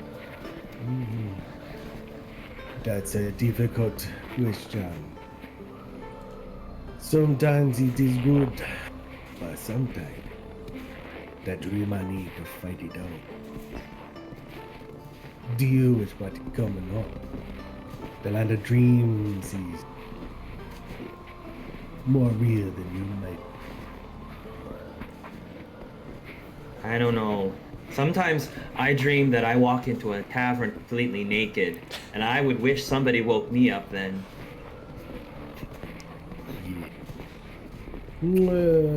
Uncle Noah has never walked in tavern. Sammy's gonna look at like the little clothing that Mr. Yu's wearing. He's gonna look down at the very little clothing, and he's gonna be like, I see, Mr. Yu. And you begin to see. That's good. Keep your eyes wide open. So much to take in. So much. Best questions answered. Eyes and ears open. They do a good job of that. Okay, Mr. Yu, well, thank you for enlightening me, I guess. And as Sammy like walks off, he's gonna sort of mumble, dumber. Definitely feel dumber. And Ngwa, as you're placing your hand on Dusk and you're having this conversation, you can almost feel like your presence over Dusk. Almost feel like something within him, and like almost like a light's turning on. And Dusk, you're gonna start to come to. You'll wake up back to the real world, and you can still feel some pain on your wrists and ankles. Yeah, he'll reach out and start rubbing his wrist. Sure. As you look under your clothing, you can see like some fresh like or I guess some scars around him. Were they there before? No, they weren't there before. Oh, that's not good. That's not good. Oh, good, you can carry your own dead weight now. Hurt says as he drops the reins to the sleigh. Uncle Dusk, you're awake. I was so What? worried. As I go up and like wrap my arms around your neck. Yeah, he'll hug Sam. Oh, Sammy, I don't know if I don't know if this is where I'm asleep. Something is not okay. I know. Go ahead. The spirits, they tell me to, and he just pinches Dusk really hard. Does it hurt? Does it hurt? Yeah, I mean, it feels a little uncomfortable. Yeah. So, how can I be? No, I'm okay. I'm awake. I'm awake. But how can I be awake in two places? That's what I'm wondering now. Oh, good question. Right. Yeah. He'll look at your. Do you have any spirits out right now? He does not. Uncle, you. Okay, no problem. I mean, his tattoo's moving, and so they're ready. Okay. He looks for Skoria. Is she around? She's around? She's kind of trailing in the back, keeping pace, but trying to keep a distance from, like a safe distance from everyone, just for everyone else's benefit. All right. First, before going there, he's gonna pull Sammy closer, and he's gonna say, "Sammy, Yeah, Uncle. back there. I heard you speaking in a different voice. You don't have to pretend all the time. You know, the innocence of childhood is it's a good place to be. It's a very good place to be. When you grow up, though, you know, sometimes bad things happen. And sometimes things you want to forget. My advice to adults is usually that you want to forget who you were. You need to know that so that you know who you want to become. Sammy sort of like is watching the ground as you're saying this to him.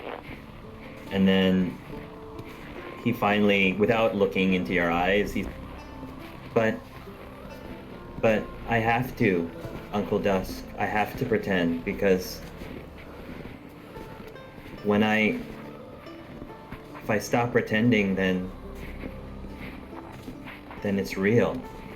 Then he's truly gone. Out of character, does how much of that have you ever you've kept that to yourself? I feel like it would probably be better if Okay. you don't know anything. Like maybe I feel like I think you know at least that he's actually an adult.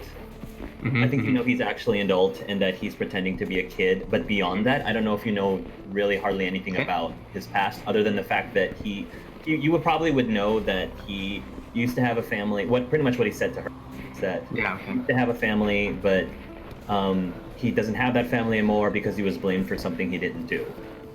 Okay. And you probably know, because he's a halfling, that he came from whatever one of the main halfling like communities or villages. I don't know if Dylan already has a name for that, but whatever this version of Hobbiton is. Yeah, I don't. Basically, from what's called the Free Wilds. Yeah, but he doesn't really talk about his family at all, just because you know that he's trying to forget about that life and he's trying to start a new life, basically. You know, Sammy, you can be whoever you want to be around. It doesn't matter what I think. It doesn't matter who you were before. None of that matters. All that matters is who you are now. But let me tell you something. The way you fight, the way you use this sword, no one fights harder than someone who's protecting family. And I know and you know that I am not actually your... But I will pretend to be as well. As long as it works for you. as long as it is what you want. Just a little longer, Uncle Dusk. I just need to, cause as long as I'm still doing that, then he's still alive. To me, he's still alive. I understand the feeling of memories. And those memories can have a life of their own sometimes. You take your time, little guy. And he taps him on the chin. He'll smile a little bit and then he'll like suddenly like break out of whatever rut he was in and try to force a smile and, you know, get back into, stop, you know, moping around and get back into his happy gait again. So to the group, he'll say, "All right, everybody, we got a problem on our hands here. So, Skoria, would you like to join this group? You have to have it."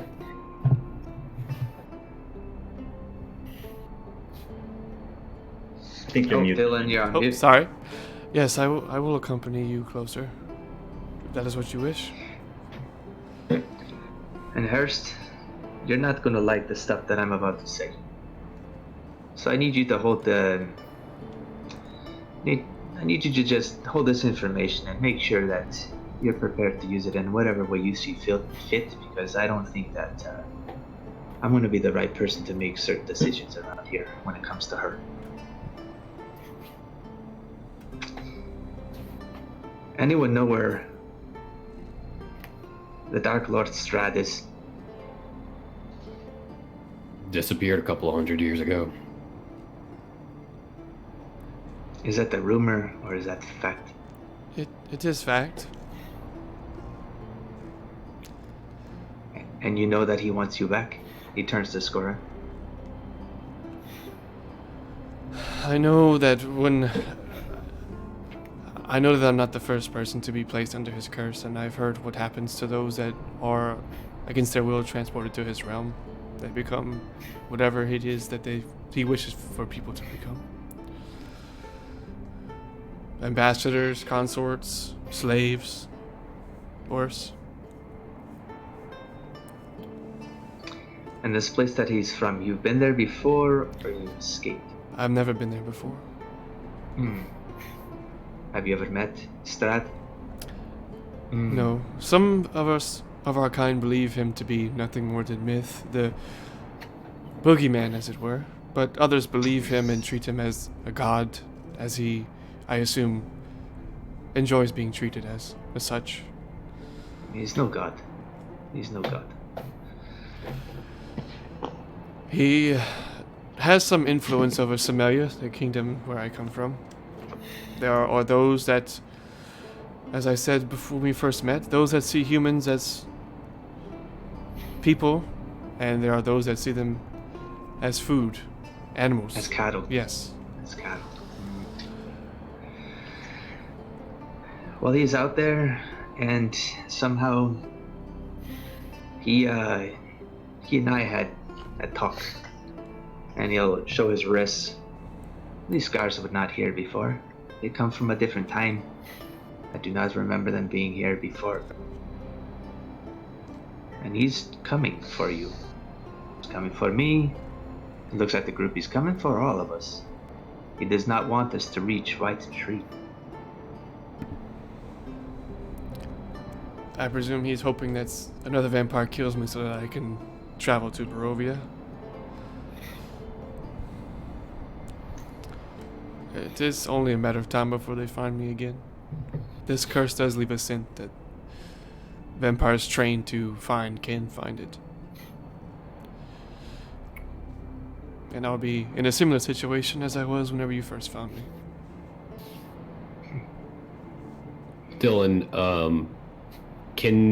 what is she wearing, technically? So she has like a red dress, long sleeves. It has like I guess like pauldrons. I'm not sure what the terminologies for dresses. And like over her chest and neck, she has like this metal piece that's connected to the dress that kind of covers her like breast, and she has like gems and that sort of thing adorning it. And she also has the bloodstone that you guys gave to her, returned to her from last session.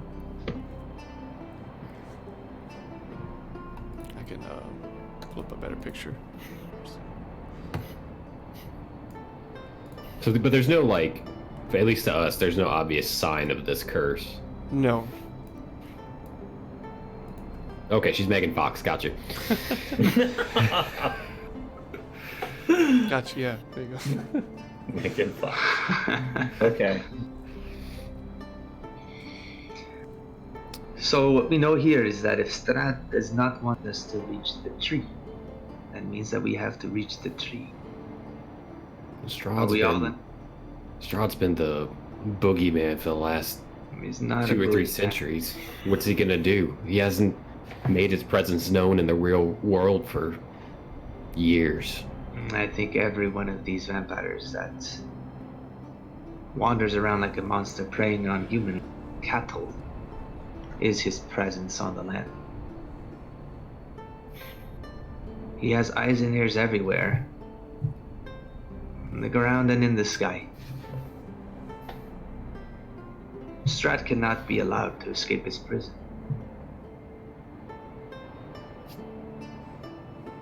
I would agree with you. I'm not sure what bounds him there, but he's been trapped there this long. I hope and pray that he will remain there for the rest of eternity. I don't remember much about my people, but I remember my family being able to move through these mists. They didn't much like him, but at the same time they had to work with him. Some of them folded into his arms. They became his spies. There's not much I remember about how I got that disconnected.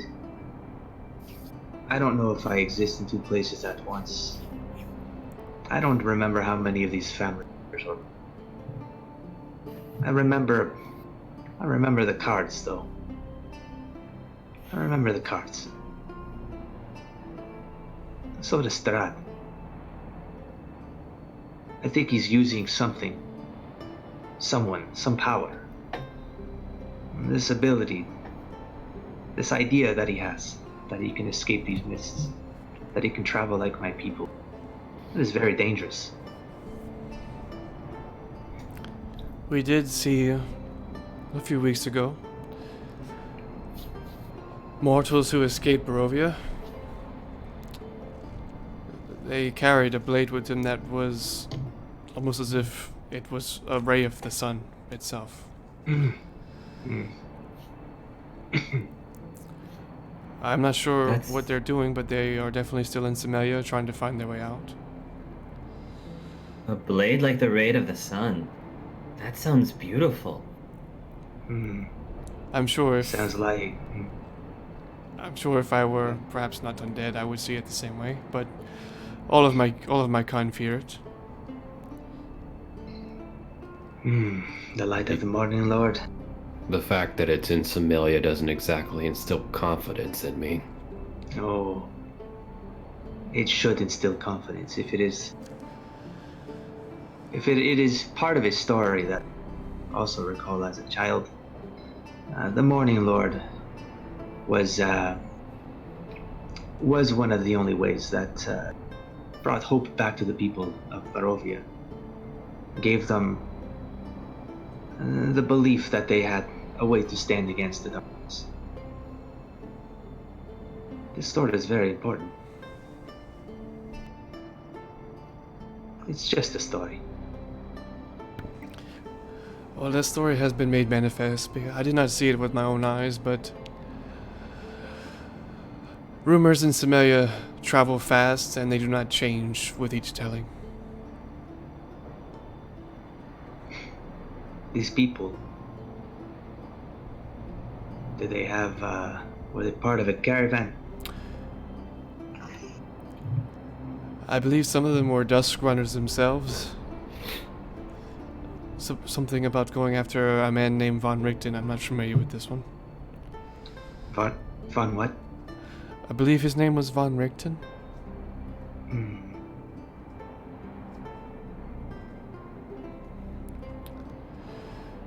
That's all I know. I only know little of the name myself. Another beacon of hope. Let's get to this tree, huh? Let's see. And as you The longer we sit out here, the more vampires are gonna come looking. And as you guys say that, you are in fact only a few paces away from White Tree proper. I'll move for a picture off here so you can see the layout of the community. And for the plan. So you guys are like over in the northwestern direction over here. Zoom me out. Okay, so please anyone offer me plans you have, but here is mine. I am going to sneak in with her. Can you turn into mist at any time? Do you require anything for this? With me being cursed, I still can, however, it is not as to its full effect. But I thought your mages were casting rituals or spells to prevent us from entering White Tree from that way. I see. Alright. We need some distractions. I need people to create some distractions in nearest points to the tree. I think Skoria and I have the best chance at sneaking in. I will go in as a diversion opportunity near the tree. Just close enough to allow her to get to it, do what she has to do. And if I have to distract, I will. And then it's everybody for themselves. Ooh, maybe I can distract. Maybe I can do something to distract people. That would be perfect. Do we want to split up with these distractions? I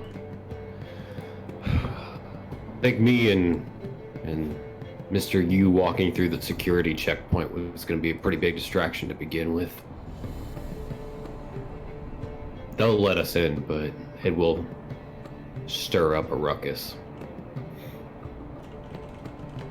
So that's 1 point down. Sammy, we need you on the street between the gates. Guards approach, you have to distract. Oh, sure. Maybe I can act like, I don't know, I'm in trouble or something. Or, I don't know. There's a lot of things I could do to distract. You can run off like a little child lost in sleep. Oh, that's right. I can say that I'm lost. And I can maybe ask for some of the guards for... That's potentially 2 points. That leaves the 3. Is everyone okay with making a straight line to the 3 and improving as we go? I think it's important we just keep moving. It's not something we really want to dilly-dally in. Mm-hmm. Uncle, you got some spirits that can help with this? Now's not the time to be getting drunk. Ya need your sobriety. All senses keen. Oh, yes. The other one. They will do what they do. I think they will delight in causing a bit of distraction, you said. Preferably. I think None. they must have some. They all stirred up. Apparently they were all sort of fluttering about when I was sleeping. Who knows what they get up to, huh? I think we have enough people here do what they gotta do. I mean, the idea here is obviously not to be lethal. It's to be quiet, it's to be stealthy. If it happens, it's to distract. Just take the attention off of me and off of Skoria. Oh, I have an idea of what I'm gonna do to distract. Better than the other one. You can count on me. Perfect. Leave me in mystery. I love it. Let us all survive this day and tell stories and not lose our badges as Dusk Runners. I'm ready whenever you are. We go last. Let's start at the gates. Sammy, you should probably go in first. Get set up. Okay. So, Dylan, this is what Sammy's gonna try. Okay. Is the tree in the center the only tree in this city, or are there other Yes. trees? So the environment is like, you know, it's snowy. Like plants don't really survive here, but this tree Okay. seems to be magical in nature. It's able to withstand the cold without any tending to. Okay. So what Sammy's going to do, because I think this will probably cause like the most like widespread distraction, Sure. is he's gonna find the tallest building or the tallest structure that is by wherever they needed him near the gate or whatever. Okay. And he's gonna use his winged boots to fly up to the top, and he's gonna pretend that he needs help coming back down. Like he ended up somehow on the roof because he was looking for his cat, and he was trying to rescue his cat. So he managed to get up there, but now he can't find a way back down. So he's just gonna be like crying and weeping and saying, "Somebody help me! I can't come back down." Okay. And hopefully like citizens and guards and other people will come to try to like help him, and he'll do everything that he can to like stall and distract. Okay. Because even if they do find him, even if they manage to get up to the top to rescue him, he'll be like, "Wait, my cat is still here somewhere. You have to help me find the cat." I see. So they're gonna have to help him look for a cat that doesn't exist, like Right. on top of whatever this building is. Okay. Yeah, that could definitely work. I would say that the tallest building nearby would probably be the Dancing Sun, which is kind of like the That's mess what I hall. was thinking too. Nice. Yeah, that's what I was thinking. Okay. Let's see. So you, Nice. I'm trying to think. Are you like wearing a disguise at all, or are you just being yourself? I mean, do people? He's new to this town, right? So like, Sure. I think there's no need for him to like redisguise himself. I think. All right. So yeah, as you make your way up there, you do in fact see some of the people like, "Oh my God, that poor boy! Somebody help him! Somebody help him get his cat!" Help. And so some of the folk around the general markets will make their way there. Get a ladder, you idiots! Get a ladder! A ladder! And yeah, there's a good chunk, maybe a quarter of the people around the general area nearby the Dancing Sun is like concerned and attempting to like help you to get down or get up there to see what's going on. Okay. You guys all just saw Dusk fly off there. I mean, not Dusk. I'm sorry, Sammy. Sammy. Before the gate thing happens, as Sammy going in that direction, Dusk wants to move where the purple marker is. He's gonna go around the walls here. Stealth with Skoira. Mhm. We're gonna go to this part of the wall right here. Okay. Not, Roll me a stealth check if you don't mind. yeah. Oops.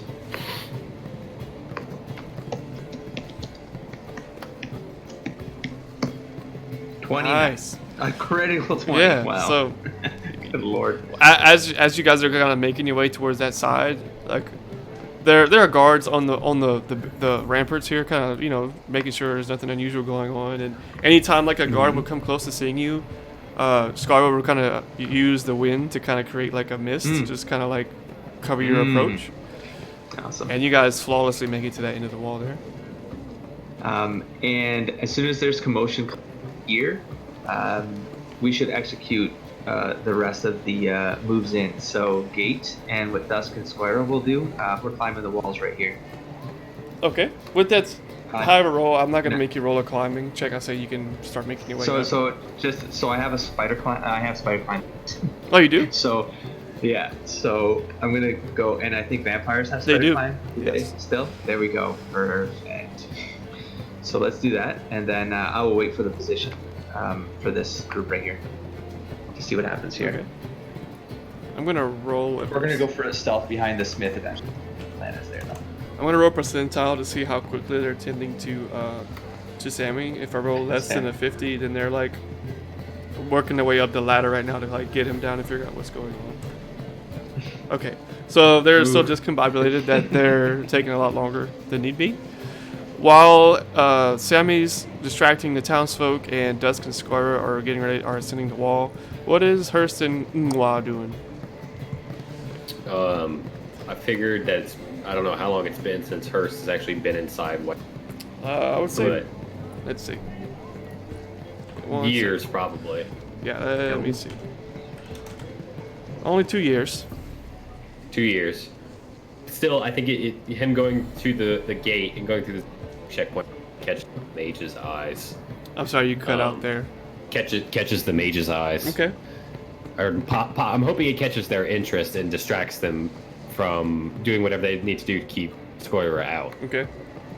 So Hurst is just gonna walk through the security checkpoint and see what happens. Yeah, they'll start doing their usual routine of like basically not patting you down, not taking your stuff away, just like I don't recall you, and they're just making sure that you're not like a vampire or anything. And once they're done, then the mages will come in, and the first guy's gonna sort of like cast a spell, and you see him kind of getting peculiar. But hold on, watch that one, and he'll leave and he'll grab some more mages, and they'll come in and they'll start examining you. And who are you? Why don't you go tell the Ledger Master that Hurst is here? That can't be possible. Make sure he doesn't leave the checkpoint, and you see one of the mages walk out, and you're assuming he's heading to the HQ here. And Ngwa, what are you doing, my friend? Yeah, he's going to be. This is a GIF. Oh, wait, where is it? You putting it on the map? It's loading in chat. Nope. There it is. What's that? Who has distractions going to involve seeing or pretending to see suddenly horrible and outlandish futures for the town guards. Things like, the spirits be telling me, they called me over here. Something is affecting you. Something in your future. Something dark. And he's going to try and use his insight, his mentalist skills of reading people to try and put a little kernel of some kind of truth that he can build off of to really amp up their engagement and sell the effect. Okay. Roll me a... I'm trying to think of what check. I guess the insight? Is that like your most proficient skill? Or... Well, that's how he would get information. I see. To help, and then, I mean, persuasion, performance, something like that. Yeah, either persuasion or performance would be fine. Start there. Of course, the spirits are helping him. with Yeah. this. And then he wants it to be enough truth that he sells it pretty well. Oh yeah. Okay. So yeah, as Hurst is getting checked out, while you come in and they're like starting to do go through the process with you, and you start doing this soothsaying, and they're like, he needs to get to the city to warn everyone else. The tree is bleeding, and they'll just like usher you into the main area of the town, and you'll start doing your thing. Meanwhile, everyone has gotten to the top of people have gotten to the top of the roof to help out Sammy and see what's going on, making sure he's okay and looking for a cat. Dusk and Skoria, you guys are kind of like at the peak of the wall. Like you can peek over if you wish. Yep. Try to get a clearing between. You see some guards, 2 guards here, kind of looking around, and you see 2 guards here also, checking like their points here. They're going outwards, right? Okay. They're not leaving. They're just like looking this direction and this direction. So we're gonna get to the other edge here and spider behind the smithery. All right. As you guys get closer to the silversmith, you can hear the sound of like metal being hammered against an anvil. Yes. Nice. And you can hear one of them. Uh-oh. Hazen, you mind going out back and getting some more silver? Yeah, sure. Whatever. And you can hear some people making their way to the back of the smith. What would you like to do? Oh my god. Alright. Oh dear. I'm going to...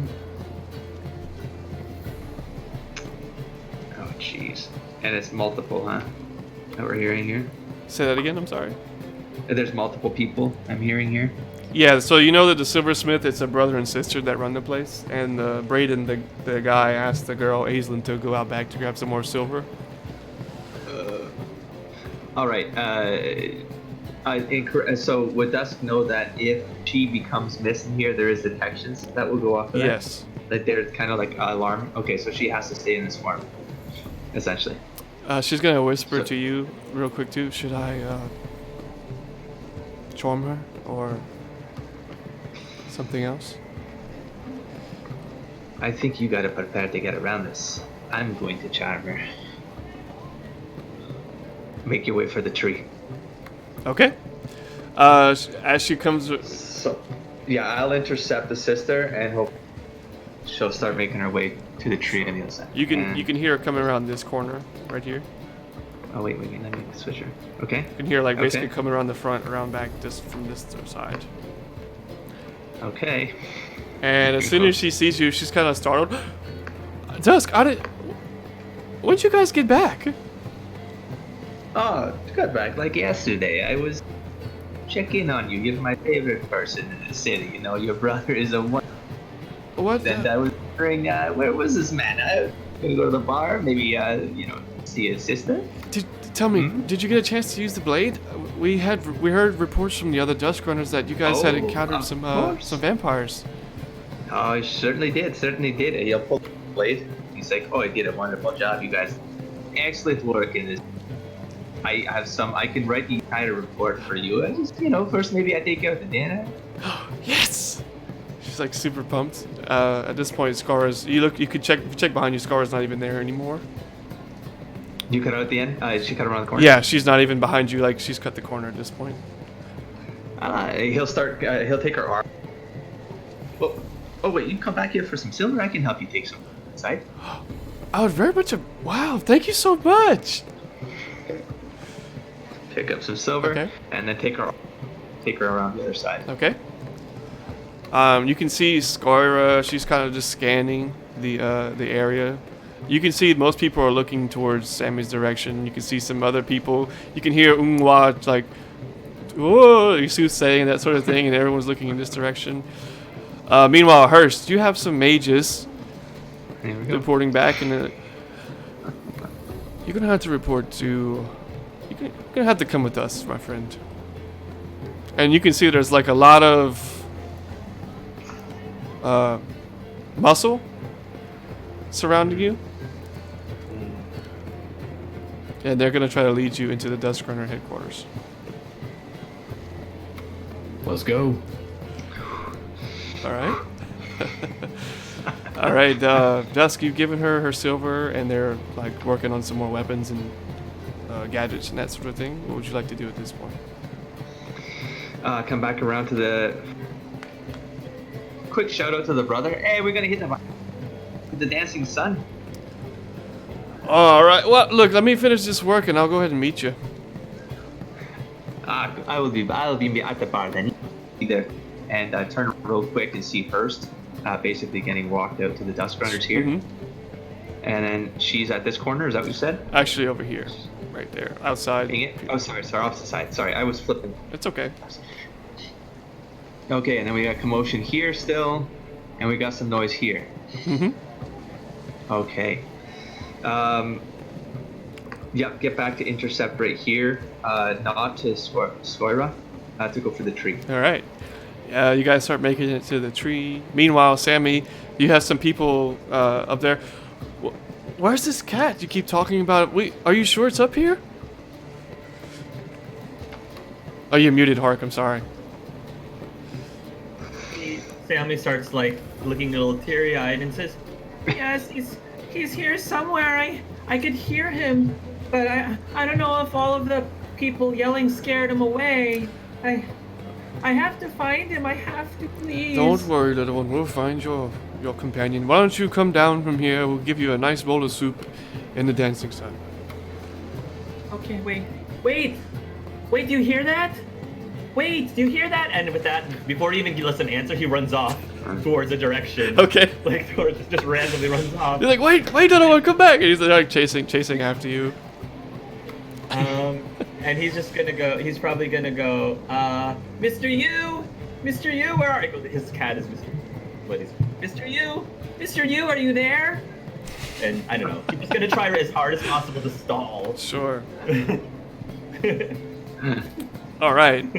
Dusk and Skoria. So you guys are like close to the tree, and as you kind of get there, you look to your side, and you can see like a small girl standing there. She's holding like some bowls, like maybe she's washing dishes or something. She's just staring at Skoria, and you can see like fears in her eyes, and she's just kind of stunned. She doesn't really know what to do.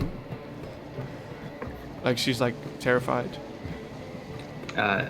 Dusk will intercept the little girl, go between him and the sight line to. What are you doing over here? Hey, Well, first, what is she doing? Actually, she like looks at you and like kind of makes eye contact with you, but then she's almost like looking through you at Skoria, and she's like, No, what? What? No, listen. I'm gonna tell you about the dangers out there in the wilds, and he'll pull up his sleeves like these guys are here. He'll start telling some story, and I'll try to potentially persuade. Yeah, roll a in order to persuasion distract check. her attention. Okay.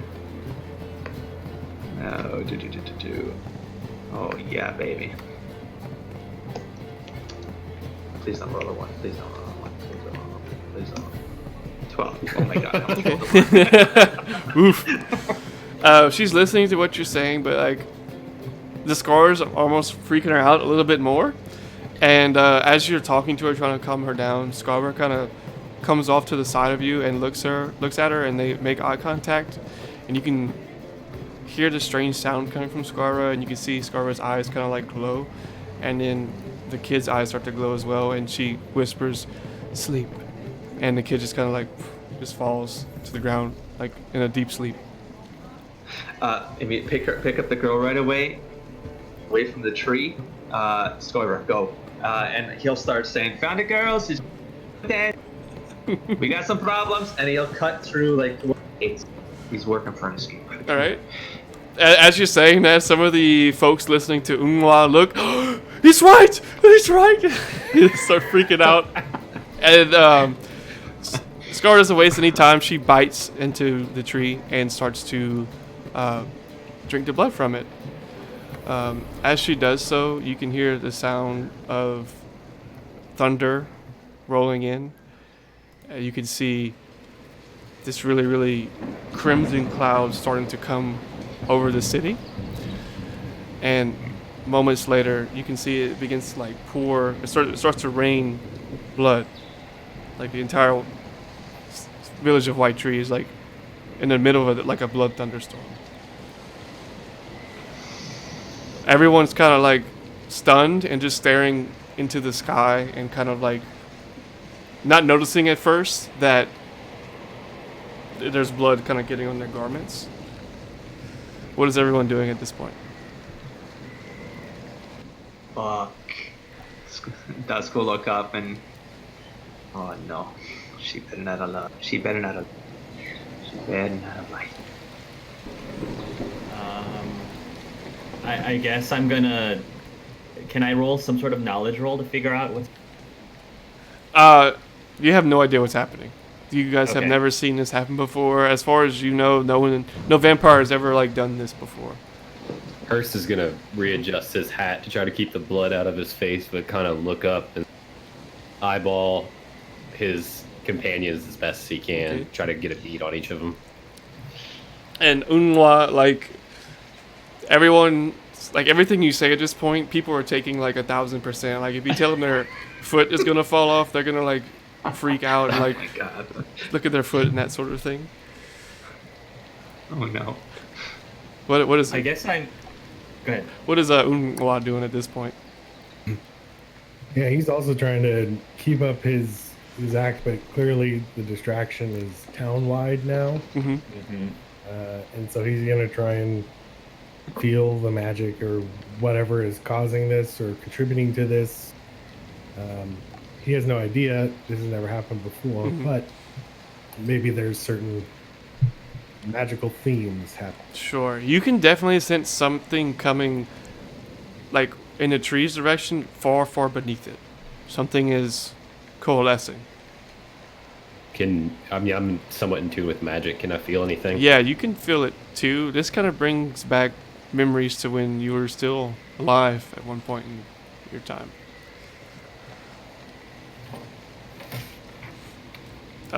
Is that good? Dusk, as you're closest to Skoria, you can see as she's kind of like hugging the tree as best she can, and she's like just almost like this like euphoria similar to how she was whenever you had to fend her off a few days like earlier in the session.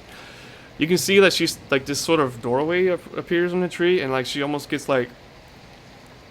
clips into the tree itself, and you can see like again there's like this strange archway that's kind of left in her wake. Has someone taken the girl from Dusk? Am I still carrying the... Oh yeah, so people have kind of clambered over to her, and they're all like surrounding her at this point. Okay. Okay, I'm gonna quick look at Hurst. What's the situation? Mm-hmm. He's getting pulled into the office. I mean, He was, wants but to- as soon as this yeah. storm came in, like everyone's just everything's stopping sort their of just- tracks. Yeah, like they've all forgotten what's going on right now. All right. I mean, there's no way for me to communicate at this point, but I am looking at the tree and nodding my head, and then looking at Hurst, as if like this is like something bad is going on here. After if Dusk is giving me like a hard eye contact, like this wasn't what I thought was gonna happen, and this portal's still up, Hurst is just gonna beeline towards the tree. Okay. And I'll say Sammy and Unwa, you can see, even though there's a crowd of people everywhere, you have a good enough eye to see what's going on between the two of them, Dusk and Hurst. Sammy's probably going to take advantage of the fact that everyone is distracted to make his way back down to the ground and head towards the direction of the tree. Mm-hmm. While Hurst is like closing, I assume that Dusk is the closest to the tree. Yes. So while Hurst is running closer, he's gonna yell, "Go!" at Dusk, Dusk charges her. and I'm trying to get it through that portal. out. Like no, go into the portal. Okay, Dusk is charging. Okay. What is everyone else doing at this point? Do I witness Dusk going You into do. the You portal? see, like there's some sort of like archway in the tree that it's not like it's like a concaved in, and you can see that there's just kind of like blood swirling around it. It does appear to be some sort of door or gateway of some sort. And Skoria has gone through it? Or Yes, Skoria's she's gone. from- She's not there. Let's see, she goes through it. Mm-hmm.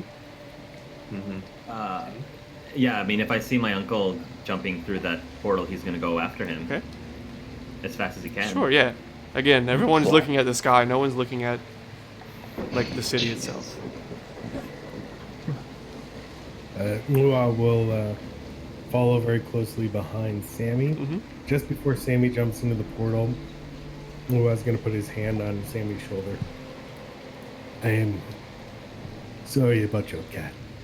And then they can go in together. All right. And by the way, I retcon. I think what Andrew's suggestion of Mrs. Snifflebuffins. I think Mrs. Snifflebuffins was the name of the cat that I'm looking for. So. Awesome. Okay. All right. And Hurst, are you in the portal? Did you jump through as well? Yeah, I was right behind Dusk. I was second one through. Awesome. I absolutely would have pieced out the other way had you not told me to go. I was ready to get the hell out. Dodge. Yeah. All right. All right. So you guys go through this doorway, whatever this is, and as you do so, you find yourselves like falling in total and utter darkness, and eventually you guys land. You land in some sort of water, and you don't seem to be harmed by it in any bit. You find yourself, like, even if you have dark vision, you can just see like the very close surrounding area of the four of you. You don't see Skoria anywhere around here.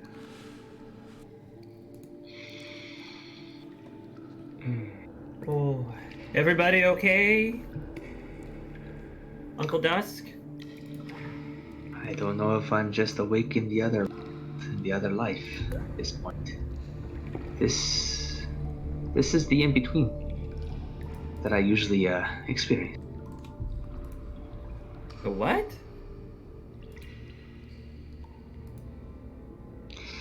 We might have slipped into another world. To another reality. Or something. Maybe we're just in our own heads right now. None of this is real. No, this is real. How did this happen? Ngua's gonna pinch Dusk again. Oh yeah, that's okay. It's real. It's real. I start walking into the darkness. Okay. Everyone keep an eyesight here. Please don't lose sight of each other. 5 feet away, please. Let's start moving in a direction. All right. As you guys start to move in a direction, have you guys seen Stranger Things? Nope. Yeah. Oh, yeah, I have. Kind of like how when Eleven's like in that darkness and there's like, Yes. just like water. Yeah. It's just, think of it as instead of it's blood, okay? That's cool. Yeah. And Yeah. all of a sudden, kind of like on the opposite end, you can see the base of this huge tree, and you can see that the roots are kind of uprooting, and you can see that the trunk. There, perhaps the bark is white, but it's all like literally just covered in blood, and you can hear blood like dripping, kind of from nothingness, and just kind of falling on you, similar to the rain. Skoira. Are you in here, Skoira? What is that? Approach the tree. I think this is the red tree. You can hear like Here's my idea. something almost moving around in the water with you as you guys are crossing. It better be you, Skoira. Fangs in, please. No biting tonight. You guys make it to this small little patch of land where this large tree is, and you can see the bark and stuff. It goes up into the ceilings, and your eyes can no longer trace how high this thing goes. And as you step on the land, the tree branches and the bark kind of unravel and make like a archway for you guys to again kind of walk through. You can see the other side. There appears to be some sort of sarcophagus of sorts, like a very ornate stone coffin, and you can see Skoria standing there, kneeling next to it, just kind of looking at it.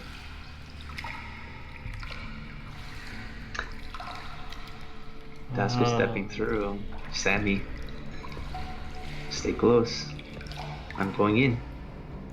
Sam is gonna take his blade out. First.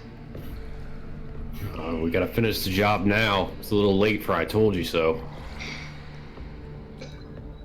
Uncle you, are your little spirit friends with us? They're always with us. But they're a Ah. little spooked, I gotta admit. And step through. Skoira. It better still be you in there.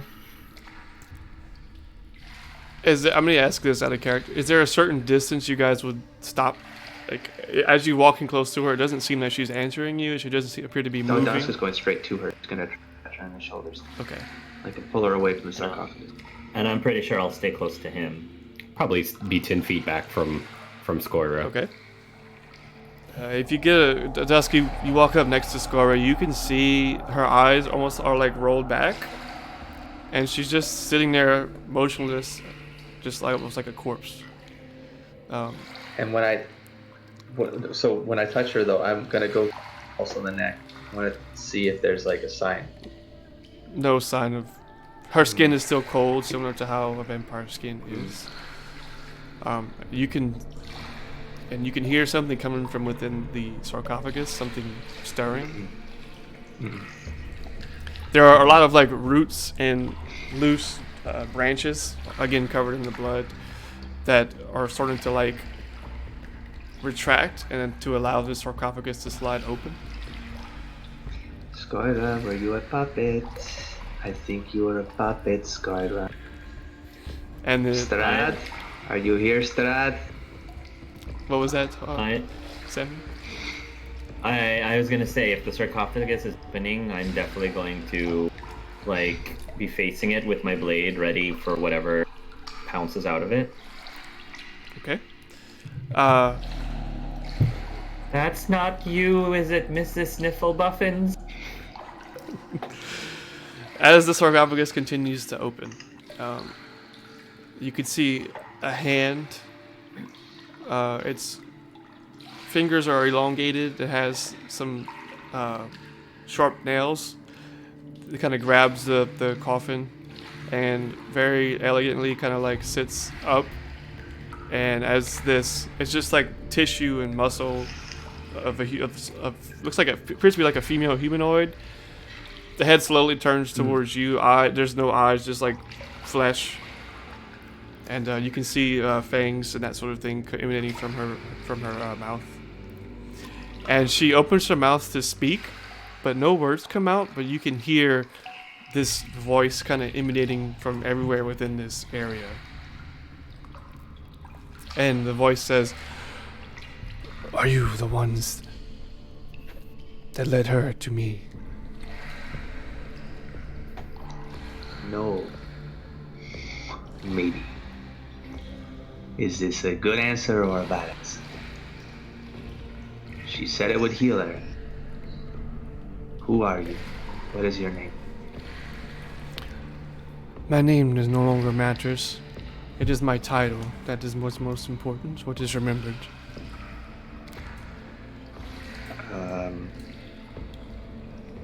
Sorry, go ahead. You need not fear me, I mean you no harm. How old are you?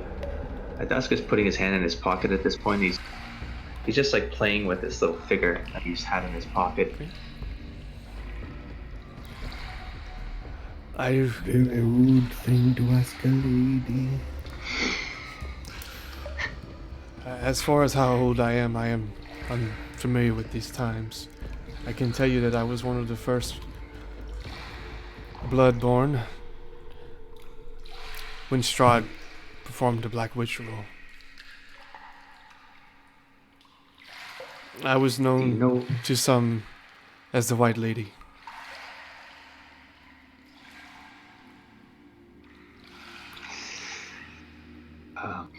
You guys can roll history checks if you like to see what that means. I mean, I'm fighting, so it's a matter of I wouldn't mind doing it just from if my character's history has any. You cut out. I'm sorry. If your character's what? I'm sorry. If my character's from my character's history, because I don't want to confirm or deny whether it's actual history or memories or what. Sure. Or not. But part of. I mean, I as a player, I feel like I know who she is, but I just want to, if I could have a chance to roll something based on what you want the character to either know or. History would be fine. So is that history? Yeah. Okay. So anyone willing to roll, feel free to. Well, that's not good at all, but. Sure. Ooh, got that 18, boss. Oh, wait, I can re-roll that because I'm lucky. All right. Nice. Okay. Yeah.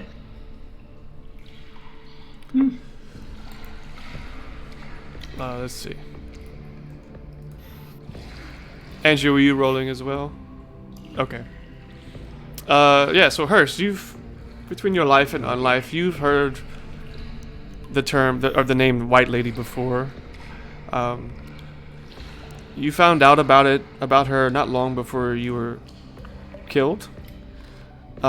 Supposedly, this woman was a vampire, and she was responsible for smuggling humans out of Somalia. And supposedly, she single-handedly went after some of the antagonistic vampires that are known as the Bloodborne, and she sacrificed her life so that some of these humans could be free. You know that when she was killed, the humans that sort of like worshipped her took her ashes and made like a small like mausoleum for her. And one of the offerings given to her was some sort of powerful item that birthed this tree.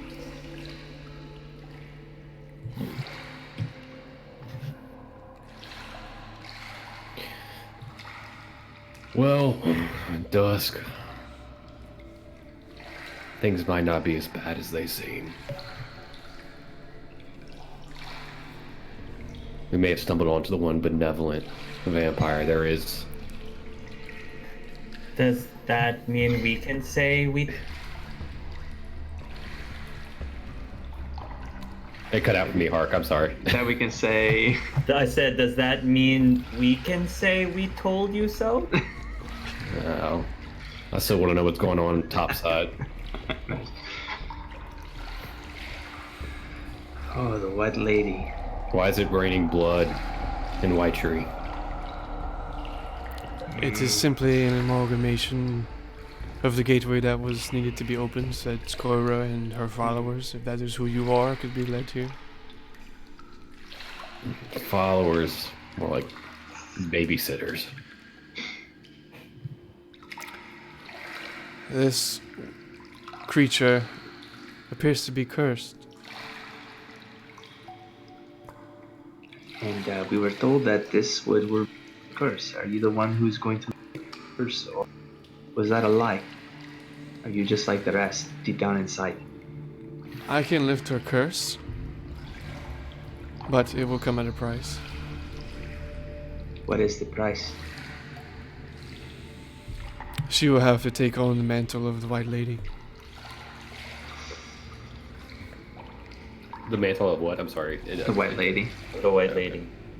And what does that do to you?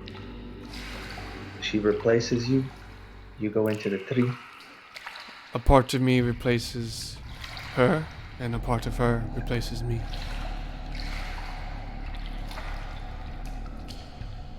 Can she decide that for herself?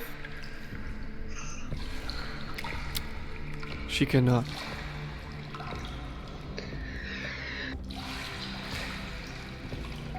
Such is the way. Only the followers of a vampire can make this sort of decision. I'm sure you have experiences with her instinct. They all have it.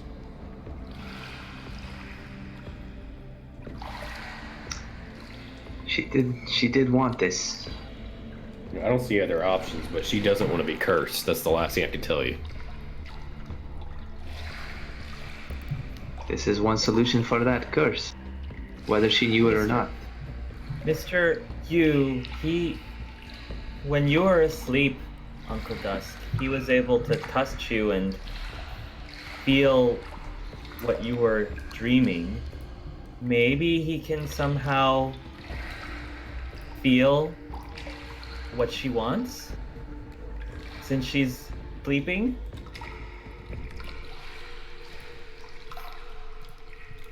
Well, look who walked away with a bigger brain than before, huh? Oh, I don't know about that. I'm just grasping at straws here. Does Mr. Yu think that Speak with Dead would work? No, She's a vampire. she is dead. It would work. Loophole. Yeah. Loophole. Clever. Let's see what Sleeping Beauty wants. now that she knows where she's at. Okay. Much differently than the last time you casted this spell, there aren't a bunch of lingering spirits trying to take hold of this corpse. It's just Skoria that comes to. Her eyes remain how they are, rolled black, and she doesn't appear to move. But you can sense unlife in her. I guess that's the best way to put it. Hey girl, you're being offered a deal now. The white lady over there, she gonna break your curse, but you become part of her, she become part of you, some sort of exchange. I'm guessing you lose yourself a bit, but right now you lose yourself all the way. What do you want to do?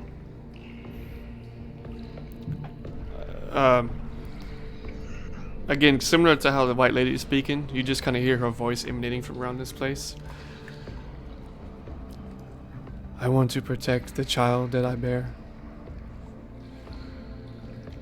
Say what? What? She's. What? I want to protect the child that I bear, that was conceived within me.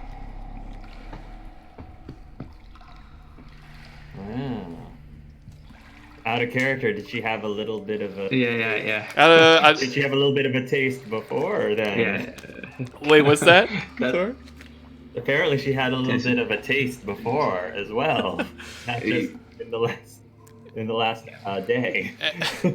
And as she says this, Unhwa, you kind of hark back to the last time you had first met her. You had sensed some sort of life within her. And you get in that same kind of pulsing energy, and you kind of putting two and two together. That she is, in fact, somehow, some way pregnant. Interesting. Well, that's a surprise. Can you feel if it's like you? Or like us? Or like her? I think like me there. I feel Something in between. I feel bits of both. And then the white lady's kind of interested because she wasn't able to sense this. Our kind has not been able to conceive children. This wasn't a baby from before you were turned? My lord and husband and I were attempting to conceive in order to make a new breed of vampire, one that could gain all the benefits of being a vampire without the weaknesses.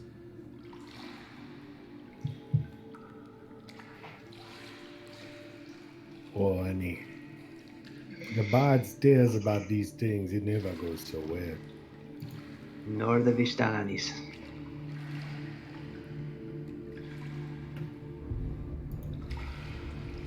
Sammy, as soon as he hears that she was pregnant, he was very quiet for a long time, and then he suddenly pipes up, and again, not in a completely adult voice, but also not completely in a child voice either. He says, "We have to save the child."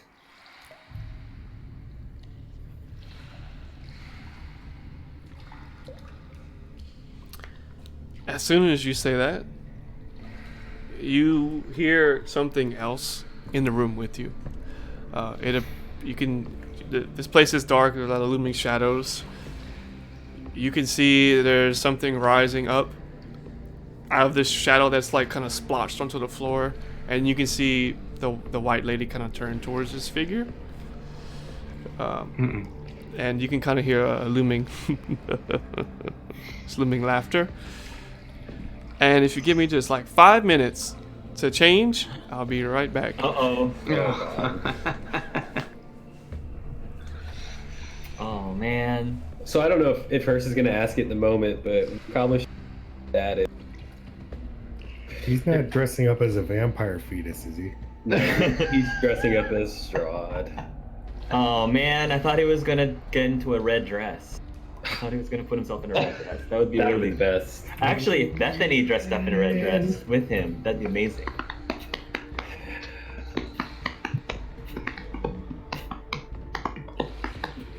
Oh man, all the Ravenloft is coming back. It's crazy. Speak with the dead. Speak with the dead. Oh boy, here we go.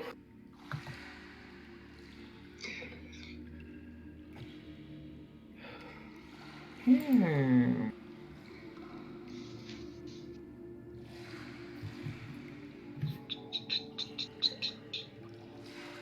I take it the baby is she's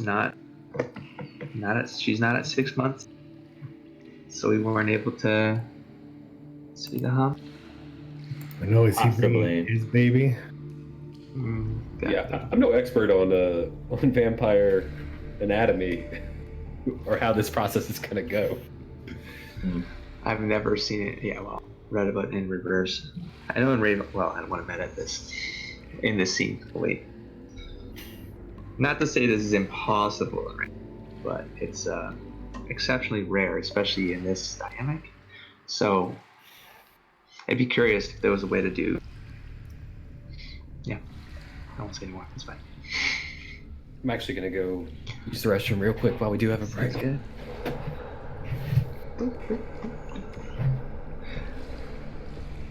I think someone just I know that someone dropped something on the Elgato.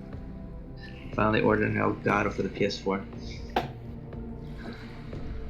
So time to get that hooked up and start some PlayStation games. Mic on. Hmm. Mic off. Mic on. Mic off.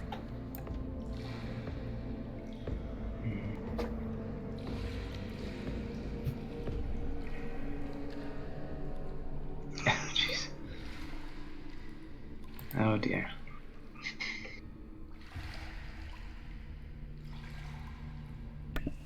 So, Oh boy. you see this figure in the dark robe mixing with the shadows. He's carrying a chalice of some sorts.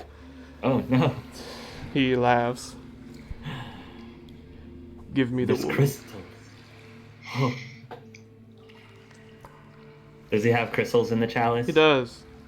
Okay, stay away from the crystals. What? Do not give her to the white lady, give her to me. I can cure her curse. And I can give you more than this long since dead creature can offer you. Let's see. Give her to the white lady or the scary skeleton guy? I mean no harm.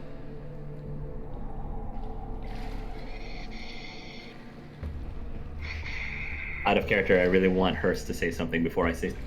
Oh god damn it! Yeah. Wrong laughing asshole. Okay, I'm not back. Okay. All right, what happened? What did I miss? Yeah. What did you say again? Yeah. You guys He talking? said, bring. Basically, he's saying he can help her. Don't give her to the white lady. Give her to him.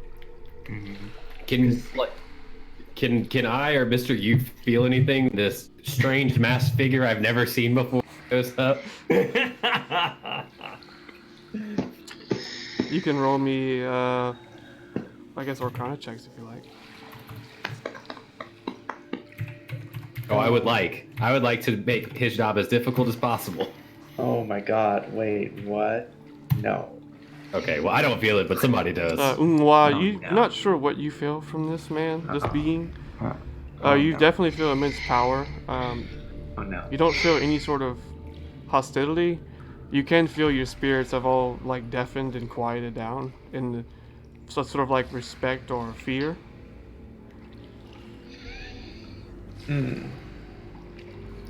As you look at this being, he notices what you're doing and kind of turns his head towards you. I mean, you no harm, shaman. Oh, you got big juju flowing to you. I don't. My intentions are for the betterment of this world in its entirety, my friend. If you would wish to have power flow through you, I recommend you take a few crystals from this chalice, and take as many as your heart desires.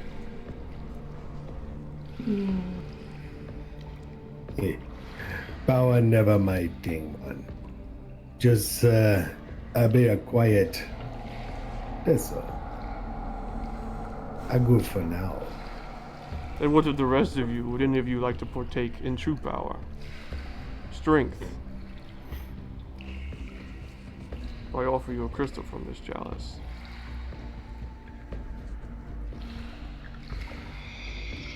Hers is just kind of watching Sammy and Dusk to see what they do. Is that all the chalice gives you? Strength? Power? Is there something else that you seek, little one? At that, Sammy kind of pauses. And he doesn't respond right away, but it sounds like he wants something. But he's like he's kind of eyeing Dusk right now. Will it bring people back from the dead? Dusk. It can. Care- If that is what you seek, I can Careful. offer that to you. But I'm going to need something in return. Sammy actually takes a step forward, and he says what? A crystal. Dust steps in front of Sammy. And can someone make a wish for someone else and pay the price? No, Uncle Dust, that's not fair. I think I've lived plenty of lives. I think it's time for you to grow up, Sammy. It's not your responsibility. It's my responsibility. I'm the one who messed up. You can make things Messed right, up, little one. or I can help you do that.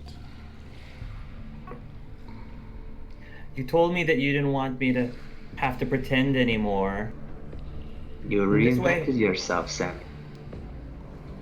Who are you speaking for? The person you reinvented yourself as. Not want what you're asking. That's why you're you right now. If you're speaking for someone else, How do you know? You didn't know him. He suddenly raises his voice. You didn't know him like I knew him. know who? What was his name? Mic on. He kind of sniffles a little bit. Mic off. Roderick Samuel Uri, he says, softly. He was my son. Then he can be reborn, my friend. And if he is, he's not going to be messed up. He's not going to be a vampire monster or anything. He'll be okay. He will be fine, my friend. Sammy, Trust take me. a hard look at me and tell me that I'm fine. You chose this path, Revenant. Yeah, and I promise you that my bosses are a lot stronger than you.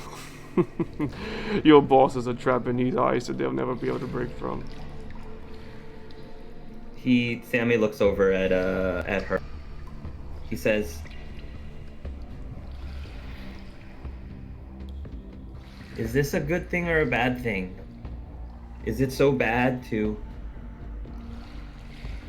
give someone a second chance?" Not at all. You can't undo these kinds of deals, Sammy. Bell can't be unwrong.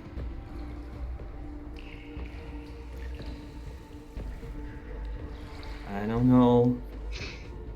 Sometimes I wonder if a price has to be made.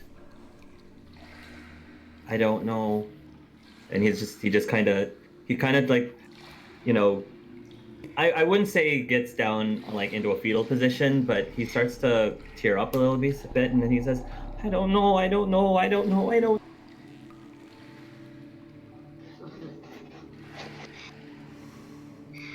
What say the rest What of is you?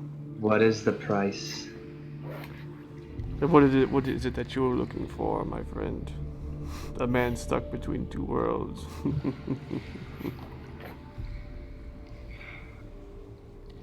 Nothing for me. Then who is it that you wish to help out, my friend? He looks at Sammy. Ah, so you Oh, will take a crystal for his son. Is that what I'm getting? Depends what the price is. If you give me the woman, I can give each of you whatever it is you seek. And if you get the woman, what of it? What do you do with her? I have my own plans, my own intentions. She is carrying a monster. It cannot be allowed to live. Vampires are not meant to procreate. The Michael. woman has nothing to do with it, though. Mic You off. said that if I take a crystal, that you'll be able to give me what I want, right? I will, and I can.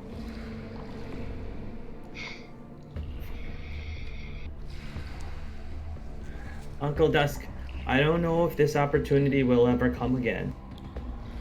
I can trust you I that thought- it won't.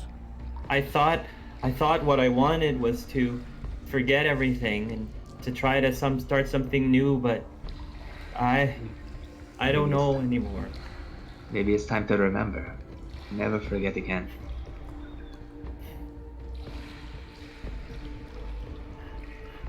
I miss him. And it shouldn't have happened. He didn't deserve what. But I can fix it. I can fix it. I think it might look like... there's always something else. There's always a price to pay. Looks at Hurst. Always a price to pay. And he looks down. Come on, medicine man, help me out here. You know that these deals are one-sided and they never work out. That's not always the case, but I do not want to speak for you. This is your choice, Sammy. But let me say, there's more after death. It's not just over. There are other paths to walk. The dead, they continue. I don't want to call it living, but it is existing.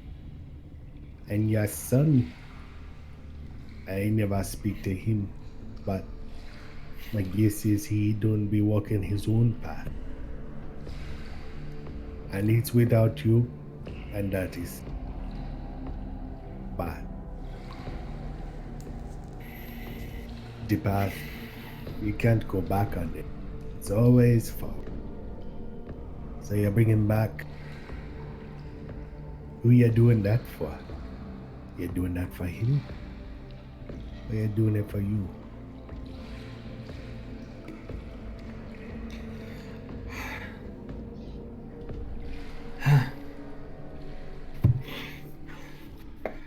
With that, Sammy like wipes his nose a bit, and then he steps backwards towards Uncle Hurst again, Uncle Dusk again. I'm Step backwards. fairly disappointed in you, little one. You throw away the opportunity to see the one closest to you again. Pity. Well, let me go ahead and disappoint you a little bit more. And what would one Right. such as yourself have to say to someone like me? Not to you. Lady in White, we do give Skoria to you. You're making a mistake, you undead wretch. Trust me, I'll live to pay the consequences. And I will be around to weep those consequences when they arrive. He laughs and he dissipates into the shadow where he came from. Mic on. Mic off. It was so hard not to metagame that entire Oh, I hate that guy. All right, sorry, I had to put the headphones back on. Did I miss anything? Hey, scale from 1 to 10. How jacked up did he look?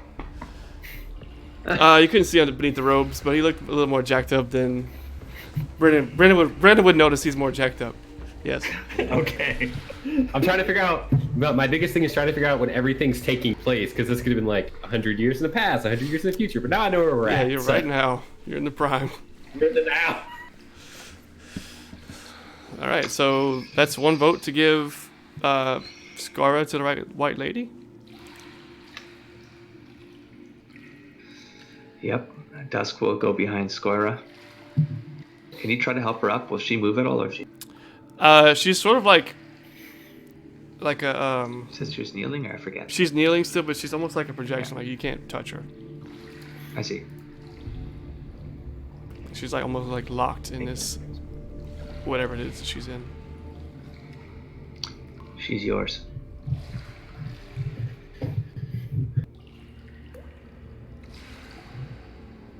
The white lady looks to Ngwa and Semi.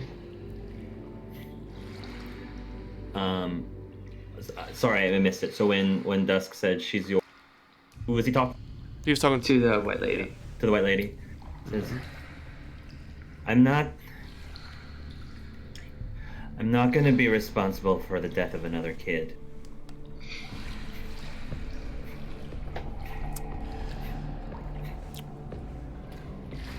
Spirit Walker, or is there anything else that you would like to say? It seems the decision has been made.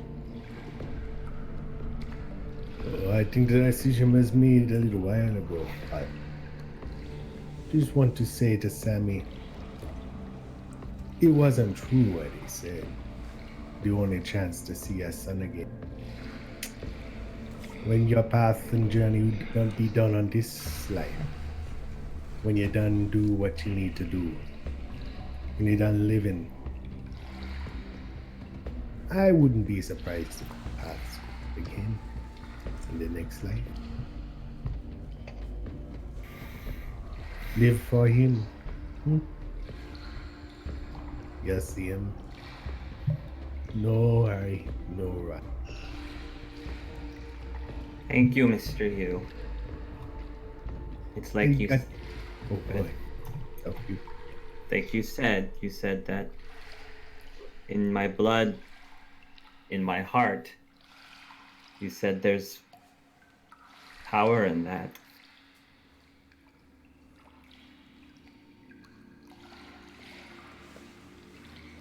Yes. A little piece of everyone who dies stays with us. It's like a wound. You know it hurts. Like a blade they were in our lives. The people we love. And that blade stabbed into us and broke off. The blade is no more, but the wound is still there. And so is a piece. Piece of them lives on in us. I got one question, Lady in White.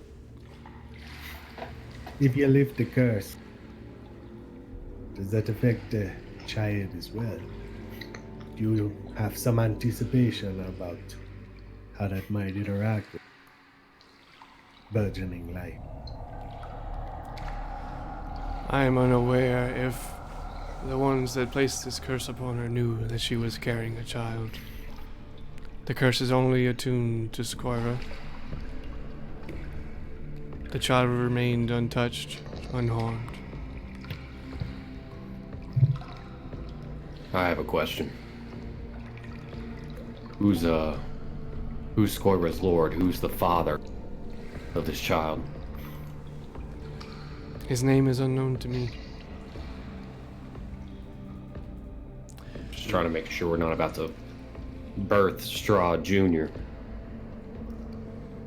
It would be peculiar what this child becomes.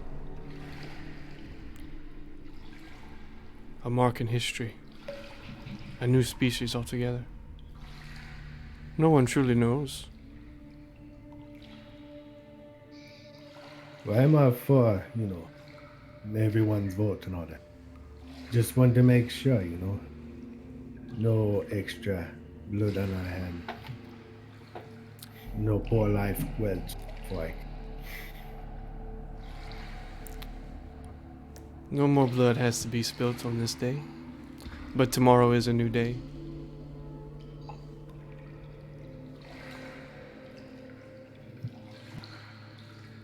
Well then, get to it. All right, and the White Lady will lay back in her sarcophagi. It will remain open, and you can see like these, almost like veins, like blood vessels, starting to like worm their way out of the sarcophagus, over it, down onto the ground, and over to Skoria, and she'll kind of like start to be like wrapped in like these vines of like veins and blood vessels, and as they kind of surround her being entirely, you can see that they sort of morph into like tree branches or like wood, that sort of thing. And as this happens, you can see excuse me, like she's almost becoming like a miniature white tree herself, and you can feel the ground start to shake, the blood and the blood water behind you start to ripple and splash, and you can see out rising from the ground as like a plant sprouting from beneath the earth. You can see Skoira. She's wearing like an all white dress, a huge white mantle. Her hair is like a light gray. And as she kind of stands there motionless for a few moments, she opens her eyes. Her pupils are no longer that gold color. They're like just pure, almost like glowing white light. And she takes like a breath, and we'll end the session there. Oh. I can hear the Final Fantasy VII Genova music in my head. Wait, so she took a breath? Yes. Yeah. Vampires don't breathe, right? Nope. No. She got tree spirit in her now. Interesting. Well then. That's cool. All right. Those of you guys for watching, thank you so much for watching, and I'm sure we'll see you guys again real soon. Until then, you guys take care. Peace. Later, everybody. Love yourselves. Love vampire feline. Can I? Yeah. Oh, go ahead. Can I give something? You go ahead. I wanted to give you guys some give away something because I don't think it's